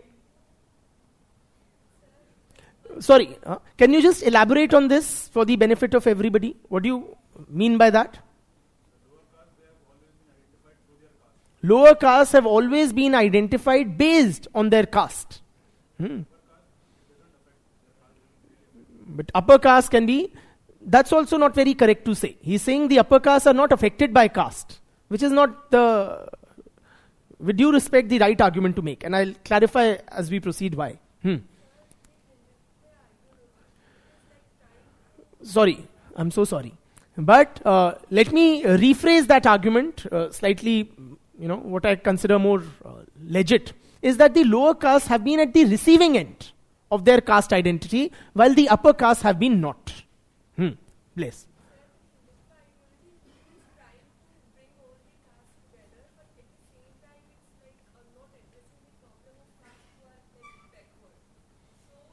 So you are saying the Hindutva ideology, the Hindutva movement is trying to enforce a superficial unity across castes amongst the Hindus without addressing the problems of the backward castes. Very nice.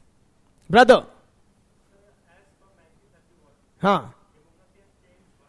Demography has presumably changed vastly. Presumably kya? It has changed vastly since 1931.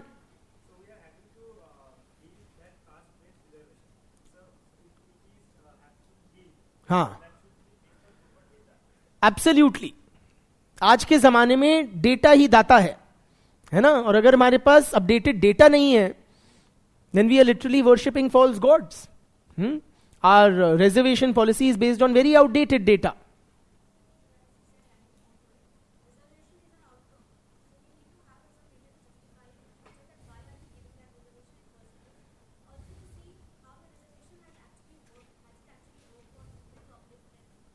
Also to see whether reservation has benefited. Very good.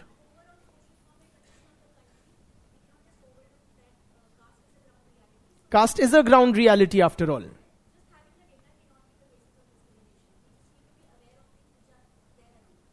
ठीक है, so we have to take cognizance of the social reality, and data will help us have a more scientific approach in our social analysis.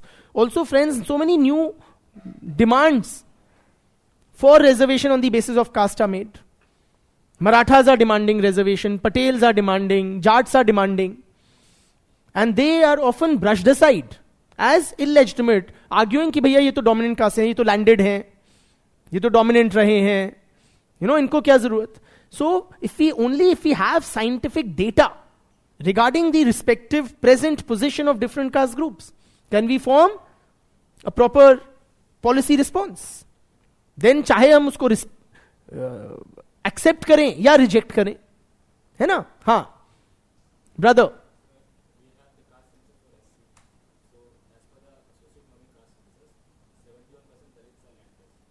As per the socio-economic caste census, 71% Dalits are landless. Okay.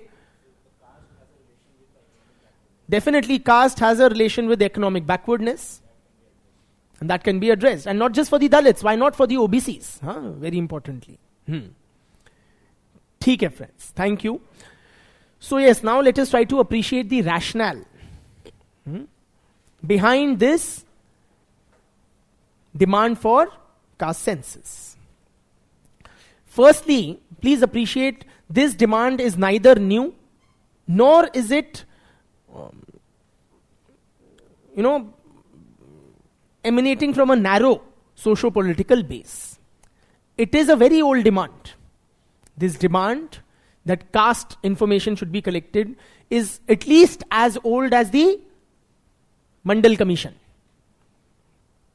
It has been made continuously, regularly, since the times of at least the Mandal Commission. And this demand has widespread support from various institutions and sections of the society. For example, the Supreme Court, in numerous pronouncements, it has highlighted the need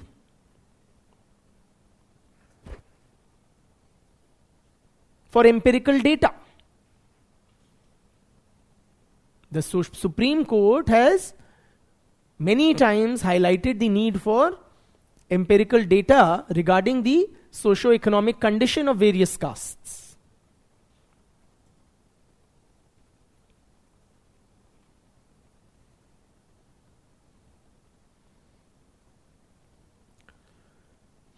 A large number of political parties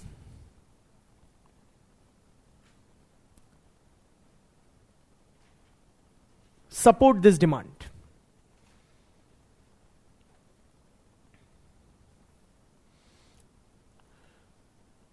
A lot of regional parties with their social base amongst the OBCs, like a JDU, Samajwadi, etc. But not just them. In 2018, the Home Minister, which was a Modi government, he had declared publicly that caste information will be captured in the census. Dhanyavad bhaiya. The Congress, 2011 में Congress थी. They had got conducted the socio-economic caste census. दो bungled it up. ठीक है?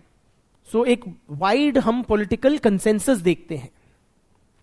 अभी India Alliance, which is a very large, number of parties it has, they're also largely backing this demand. The National Commission for Backward Classes, that has also in the past recommended collecting caste data in census.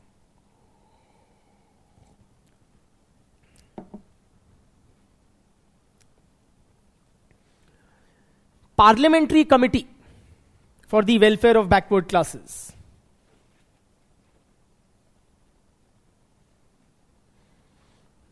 Parliamentary Committee for the Welfare of Backward Classes. That has also suggested that caste data should be collected.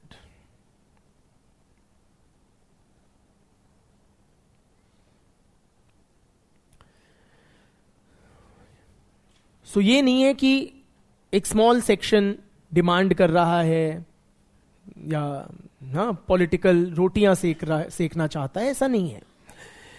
Satish Deshpande,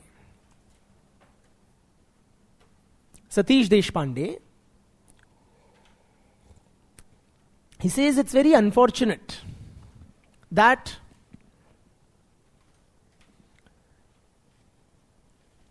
the world's biggest affirmative action program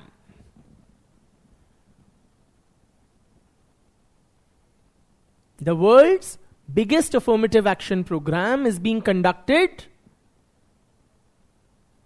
without any scientific या empirical basis.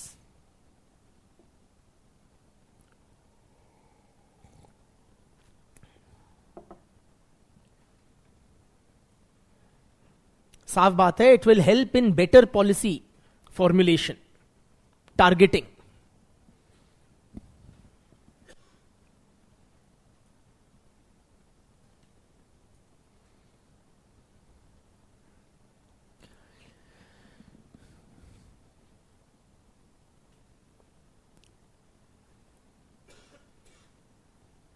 Various demands for inclusion in the OBC list can then be assessed more scientifically.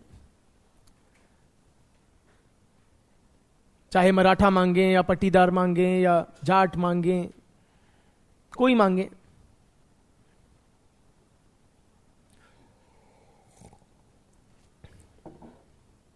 We can assess demands of different castes or communities for inclusion in the OBC list better.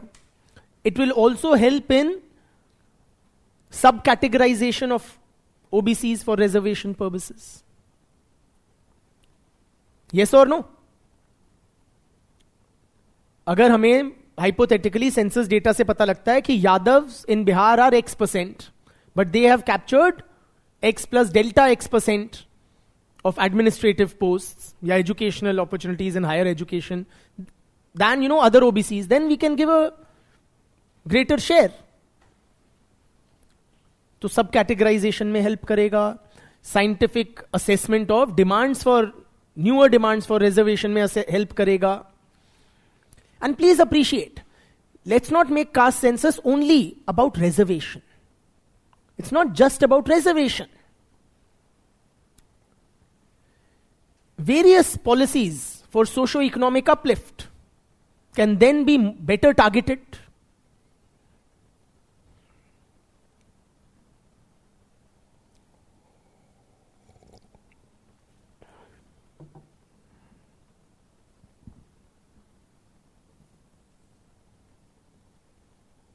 ठीक.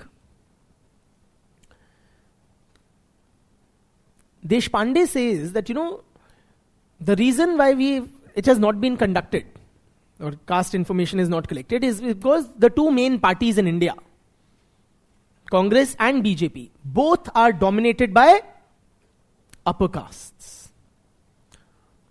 Both the main parties, BJP and Congress, are dominated by upper castes.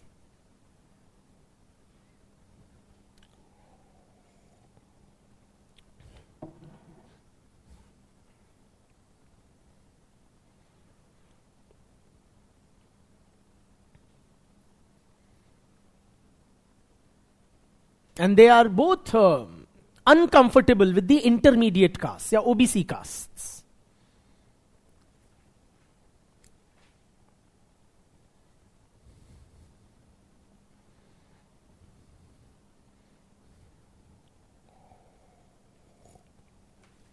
ठीक है. Yogendra Yadav. Of course, Yadav, not Mishra. Galt baat. He says it is extremely important. It is extremely important that we know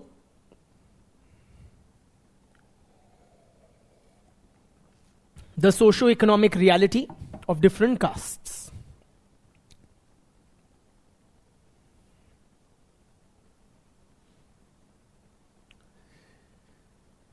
Simply by adding one column in the census questionnaire, it already has around 25, 30 plus questions. One more question is to be added, a column for caste. It will generate a wealth of data about different castes and communities. बहुत कुछ पता लग जाएगा हमें. सिर्फ government jobs की बात नहीं है. किन कास्ट या कम्युनिटीज के homes, household do not have latrines, for example, या टैप्ड वाटर नहीं आता है. Are you with me? या कच्चे मकानों में रहते हैं, पक्के मकानों में रहते हैं. लिटरेसी रेट क्या है? So many things. Mobile ownership कम है. केवल एक और कॉलम ऐड करने से, and then that can be used for targeted policy making. जो वंचित वर्ग हैं उनको जिस चीज में वंचित है, मान लीजिए पता लगता है कि in certain caste, in these and these caste, women's participation in the labor force is very, very low, then those can be targeted for that. पता चलता है एक्स कास्ट की लैंड ओनरशिप बहुत कम है. समझ रहे हैं आप? So targeted policies can be made and significant socio-economic improvement can be brought about. पता तो चले.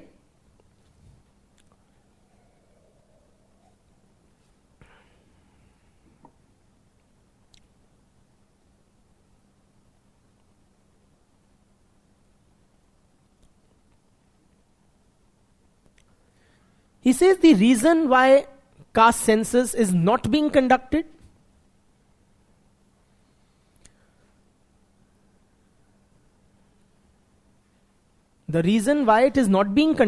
is because of a deep-seated anxiety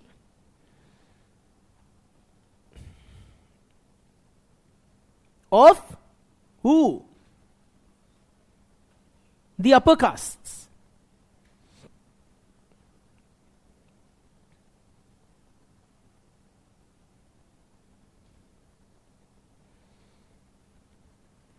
What is the anxiety that the upper castes have? That if such an exercise is done, if a caste census is conducted, it will expose their caste privilege. It will unmask the caste privilege that they enjoy.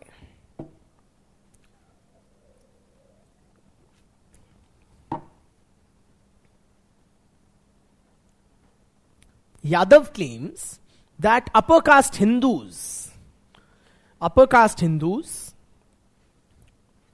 who constitute about 20% of India's population,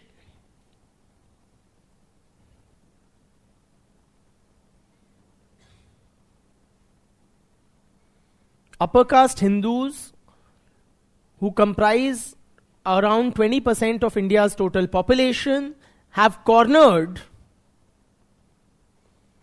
about 80%, 80, of all positions of power and privilege. So upper caste जो हैं वो सांप बन के बैठे हुए हैं disproportionate share of societal opportunities पे.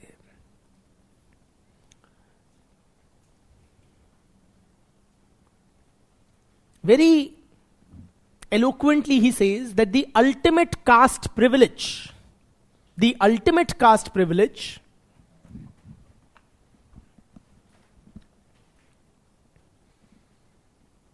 is to remain casteless.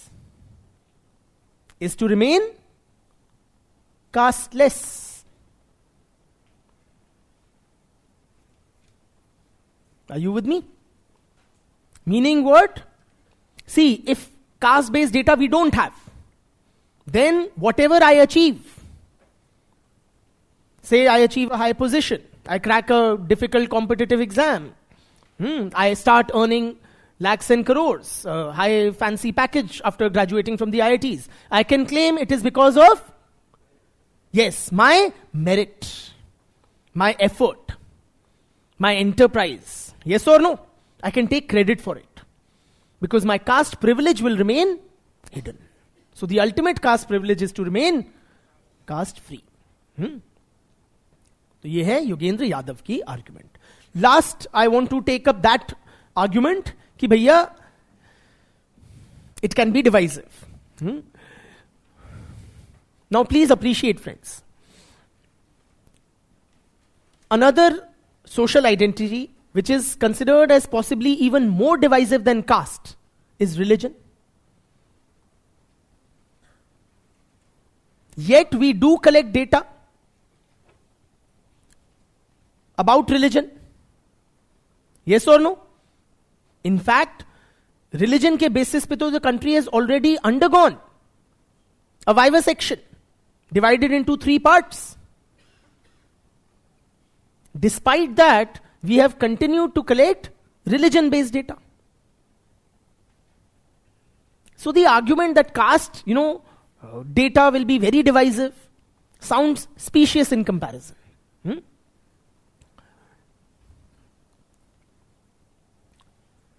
अब क्योंकि we have Muslims का data, Based on that, we can say कि Muslims are worse off socially and economically. जो हमें साचर कमिटी ने बताया, दैन हिंदूज की भैया बीपीएल पॉपुलेशन मुस्लिम्स की इतनी है, हिंदूज की इतनी है, लिटरेसी रेट मुस्लिम्स का इतना है, हिंदूज का इतना है. उसके बेसिस पे टारगेटेड प्रोग्राम्स, पॉलिसी इंटरवेंशंस आए, प्राइम मिनिस्टर्स 10 या 15 point programme. Are you with me? ठीक.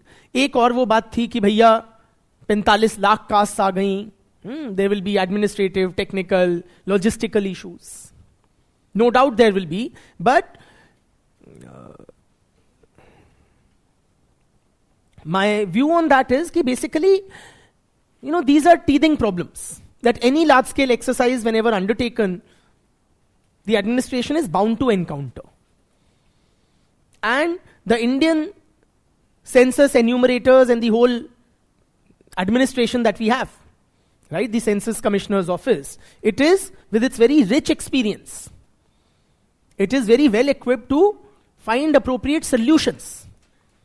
ठीक है, तो उसके लिए कोई ना कोई एडमिनिस्ट्रेटिव प्रोसेसेस बनाने पड़ेंगे, डेटा मैनेजमेंट सिस्टम्स बनाने पड़ेंगे, which our Census Commissioner's Office is quite likely well equipped to develop. ठीक, मतलब कोई बहुत बड़ा मुद्दा नहीं है, वो एक एडमिनिस्ट्रेटिव डिटेल की बात है, which we can possibly figure out. क्या होनी चाहिए? Political will and administrative intent. So that is about caste census.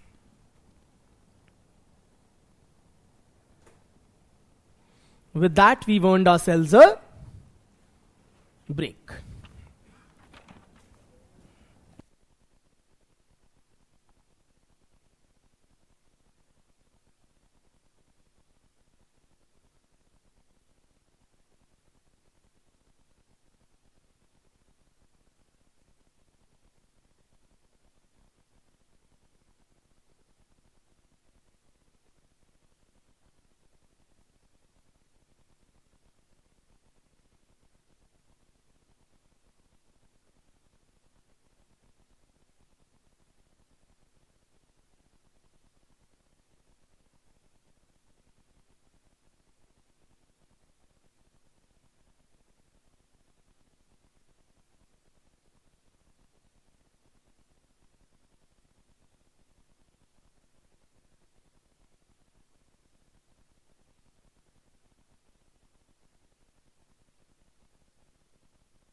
क्या लेके आया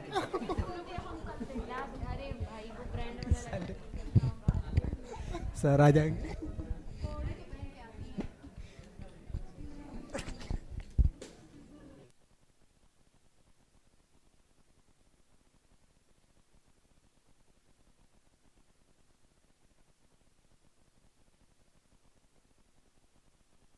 पीछे मत देखो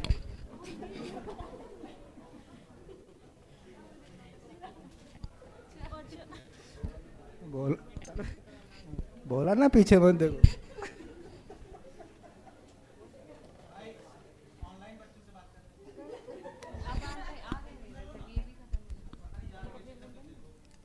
अरे आवाज आ रही है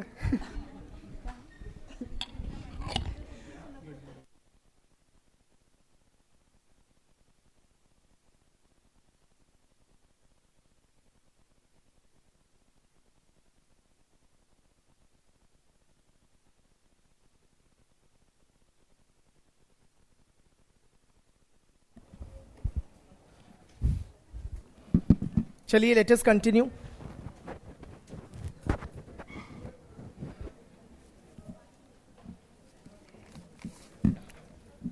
Please settle quickly.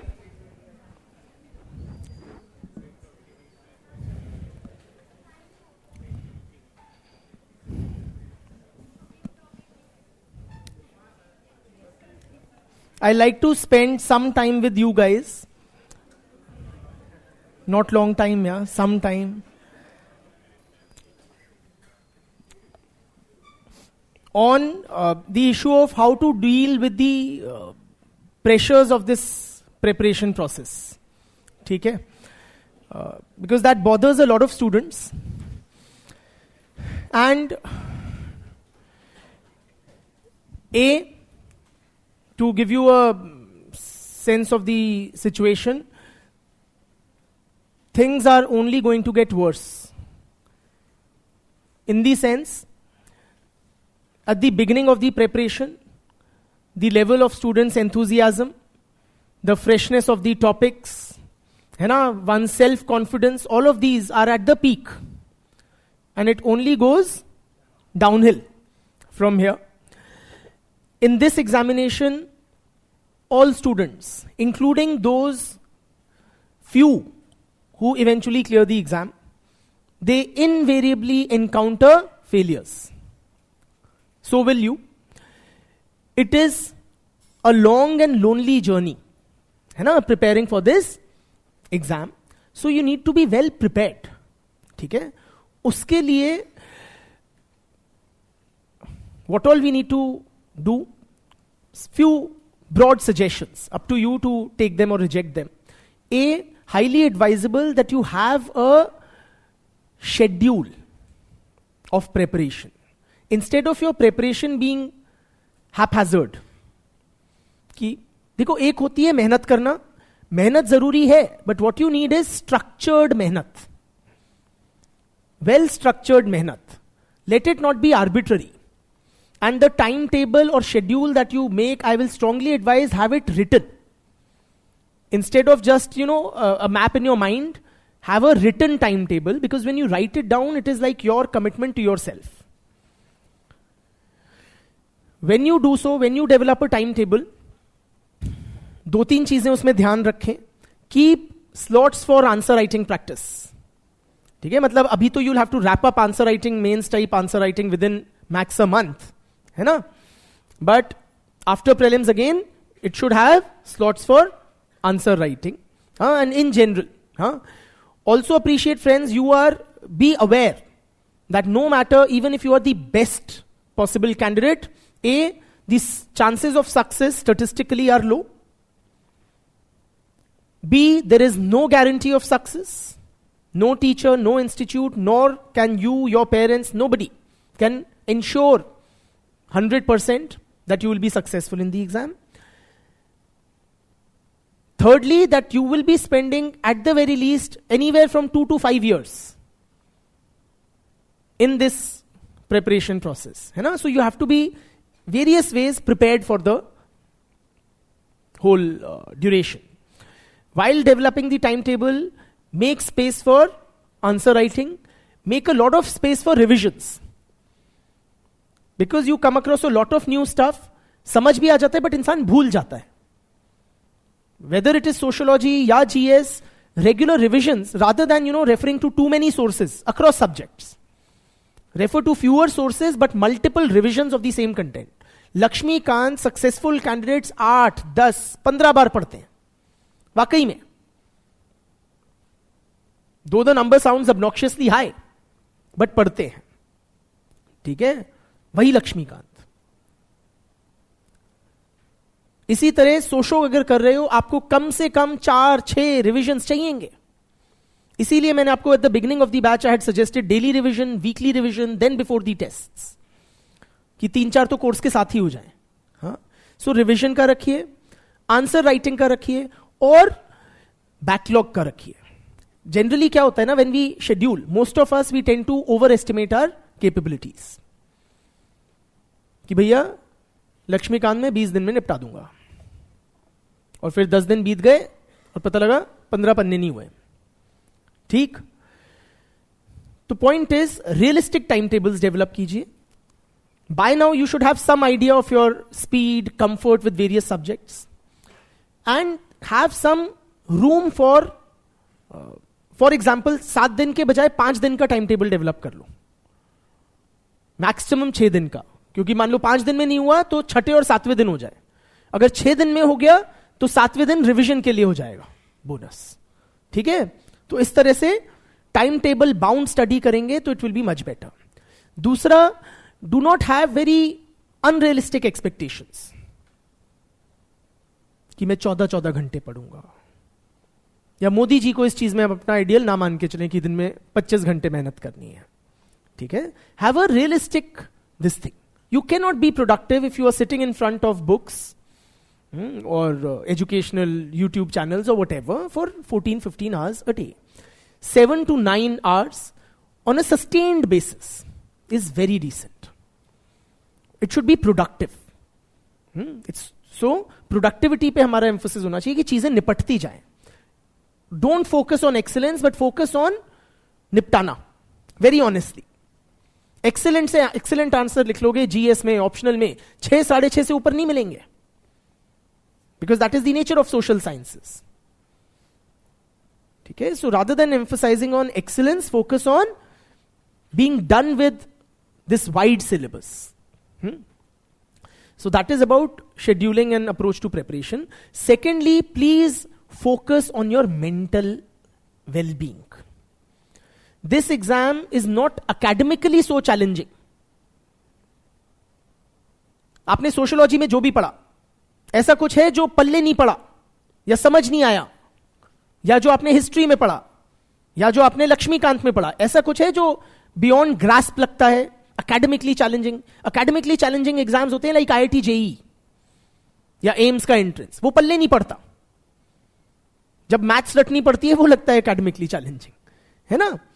यहां पे आपको समझ आ रहा है, अकेडमिक चैलेंजेस हैं बट अलग काइंड के हैं, उस लेवल के नहीं है कि समझ नहीं आ रहा.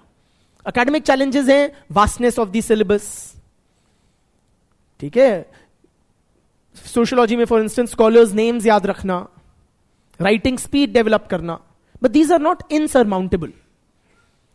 The challenge in this exam is to a greater extent a mental challenge. Literally, to retain your sanity is a challenge. I've seen students literally go crazy, get into depression, all of which is not healthy, or that's not where we want to be. So, how do you ensure mental well-being? Do something for it. It won't happen automatically. ठीक है, and it is also, please appreciate, natural that you feel mental pressures because of the enormity of the exam. You are at that stage of your career, away from families, cut off from friends, social life khatam ho rakhi hai, lot of these things. So it is only natural, but there can be ways that you can retain your sanity. योग करो अगर समझ आता है, प्राणायाम करो, कुछ unwind करो. Have some me time in your daily schedule. Don't consider it a waste of time. Don't consider it unproductive. It is very useful. It is very important. Don't think यार मैंने 1 घंटा अगर X कर लिया तो I'm not studying, so I'm guilty of not being a good student. So whatever you enjoy, if you like listening to music, listen. If you like watching a movie or a stand-up comedy, bassi, whatever that guy is, है ना, उसको सुनो, करो. Really.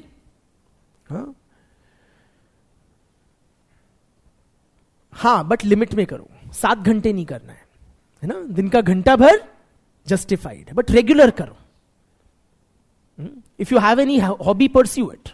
If you like reading, if you like chit-chatting, do that.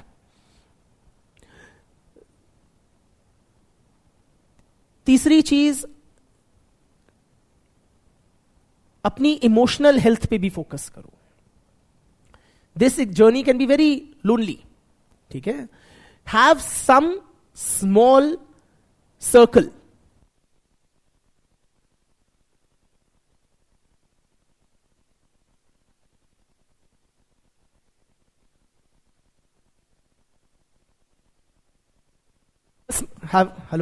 Have a small circle of people you can vent out to. For most of us, it may be our parents. ठीक है, जिससे भी आपका दिल मिलता है. It could be parents, it could be a lover, it could be friends. Not too many. हमें 50 लोग नहीं चाहिए होते जीने के लिए. Don't get scared. ठीक है, we are wrapping up. It's just the timing. Don't get scared. We are wrapping up. 2-4 लोग ऐसे जरूर होने चाहिए जिनसे आप दिल के लेवल पे कनेक्ट कर सकते हो. If it is your parents, whoever it is, talk to them on a daily basis. And these talks need not be very decisive, not be very on major topics की Gaza में क्या चल रहा है या ये हमें नहीं सारे इश्यूज डिसाइड करने हैं दुनिया भर के आज के दिन. It could be normal conversations कि आज ये खाया, उसने मेरे को ये बोल दिया, जो भी होती है, चिट चैट करो. It's healthy, it's necessary. ठीक है, एक फिजिकल फिटनेस पे ध्यान दो, प्लीज दो. It sounds like petty and spoon feeding at this age, but it's very necessary because I've seen lot of students who, when they come for UPSC preparation, they are very sikra patla sikra, and by the time they leave they are very hatta katta. So you put on a lot of weight, you eat greasy, oily food, घर का खाना नहीं है, unhealthy खा रहे हो. Physical fitness बहुत जरूरी है, उसके लिए बेसिक चीजें कर लो. Eat healthy. How many of you are smoke और drink regularly? Raise your hands. Okay, so hear me, छुप छुप के छोड़ दो. एनर्जी चूस लेती है ये चीजें. ठीक है, बहुत एनर्जी चूस लेती हैं, तो अगर हो सके छोड़ दो. कम नहीं होती हैं, छूटती हैं. Smoking is particularly difficult to leave, but छोड़ दो. It really drains you of your energy. Any of you who are doing. उसके अलावा get some physical, move your bodies. या get some physical movement. Gym join कर सकते हो तो करो अगर जिमिंग पसंद है, वरना रनिंग करो, वरना वॉकिंग करो. कुछ तो करो. कोई स्पोर्ट्स खेलते हो और उसके लिए अपॉर्चुनिटी, पार्टनर मिल जाए, फैसिलिटीज मिल जाए तो वो करो. And don't consider it time waste. It's time well spent. 1 hour on your body and mind is very very good. 1 to 1.5 hours. And you can afford. दिन में अगर आप 7 to 9 hours पढ़ रहे हो कंसिस्टेंटली, जब एग्जाम पास आएगा, प्रीलिम्स या मेंस, ऑटोमेटिकली बढ़ जाएगा. वो 9, 10, 11 घंटे टेंशन के मारे बढ़ जाएगा. But year round 7 to 9 hours दे रहे हो तो अच्छा है. उसमें रेगुलर ब्रेक्स भी ले सकते हो, अच्छी खासी ब्रेक्स ले सकते हो, depending on your attention span. अगर 1.5 घंटे का अटेंशन स्पैन है, उसके बाद किसी का 1.5 का होता है, किसी का 1.25 घंटे का होता है, किसी का 2 घंटे का होता है, उसके बाद उठ जाओ. शेड्यूल ऐसा बना लो ना, सुबह उठे, एक सेब खाया 1.5 घंटा, या एक केला खाया जिससे एनर्जी बूस्ट मिला, 1.5 घंटा किताबों के साथ. उसके बाद उठ के अपना टॉयलेट किया, नहाए धोए, ब्रेकफास्ट किया, 1-1.5 घंटे का ब्रेक लिया. 24 घंटे होते हैं, 8 घंटे भी सो रहे हो, 8 घंटे वेलापन, 8 घंटे पढ़ सकते हो आराम से. तो 2 घंटे के पढ़ाई के बाद 2 घंटे का ब्रेक यू कैन अफोर्ड. समझो, ब्रेक लेके कंसिस्टेंटली पढ़ो. एक अपने शेड्यूल में ये थोड़ा सा याद रखो कि बीमार भी पड़ोगे. ऑलमोस्ट हर यूपीएससी कैंडिडेट पढ़ता है. इंसान है, अकेले हैं, बोर्ड हैं, अनलव्ड फील कर रहे हैं, बीमार भी पड़ता है इंसान. 10-15 दिन वहां जाएंगे साल में. Don't think, lot of students they come कि सर मैं 10-15 दिन बीमार हो गया, because of which now I am out of the race. Don't consider that, because ये कोई महीने भर का तो खेल है नहीं. आप जीवन के 2-4 साल लगा रहे हो. In that 10 days a year one can afford, whether it is for a family exigency, whether it is for your own sickness, anything. And don't be very harsh on yourself, guys, during this preparation. Please don't be very harsh on yourself. Please laugh, हंसो, खेलो, कूदो, है ना. Don't take this journey as a बोझ. और ये मत सोचो कि अगर मैं दुखी रहूंगा तो ही सक्सेसफुल हूंगा. कई लोगों को लगता है यार सीरियस होना चाहिए इंसान. सीरियस होना चाहिए अपने काम के प्रति. बी वेरी निष्ठावान, be very sincere towards your job. Your job at this age और stage in life is to study. Be very very sincere and dedicated towards your studies, so that you don't feel कि I have not put in my best foot forward. Success आपके हाथ में नहीं है, but हाँ effort अपने हाथ में है, जो गीता भी कहती है ना. उसको try to bring that in your life. तो मेहनत करो, अच्छे से करो, but in the process many of us in life in general we develop very huge egos. Lot of UPSC aspirants they feel कि यार मैं तो डीएमसाई हूं, मुझे ऐसे बोल दिया, मुझे ऐसे कर दिया है. नहीं हो, और हो भी जाओ ना तो इतनी बड़ी बड़ी ईगोस पाल के कुछ नहीं होता है. ठीक है. So be grounded. Don't be very harsh in your judgement of people और on your own self. Give yourself leeway for failure, because you will encounter it. ठीक है. मूड खराब होगा जब भी कोई रुकावट आएगी, या प्रीलिम्स की स्टेज पे, मेंस की स्टेज पे, इंटरव्यू की स्टेज पे. मूड खराब है, take a 10-day break and then get back on your feet and get back to preparing. ठीक है. ट्राई करो कि आपका चेहरा मुरझाए ना. बहुत बच्चे होते हैं ऐसे हंसते खेलते सुंदर चेहरे आते हैं, और 3 साल बाद, 4 साल बाद ऐसे लगता है पूरे बूढ़े हो गए, अधमरे हो गए, फैल गए, बॉडीली, फिजिकली, स्पिरिचुअली, हर तरीके से चुसे हुए से हो गए. Try avoid that. Try to retain this चमक अपने चेहरों की. ठीक है. So please take care of yourself. That's all I am saying friends, in every which way. और ये आप ही के हाथ में है. चलो, thank you. All the best.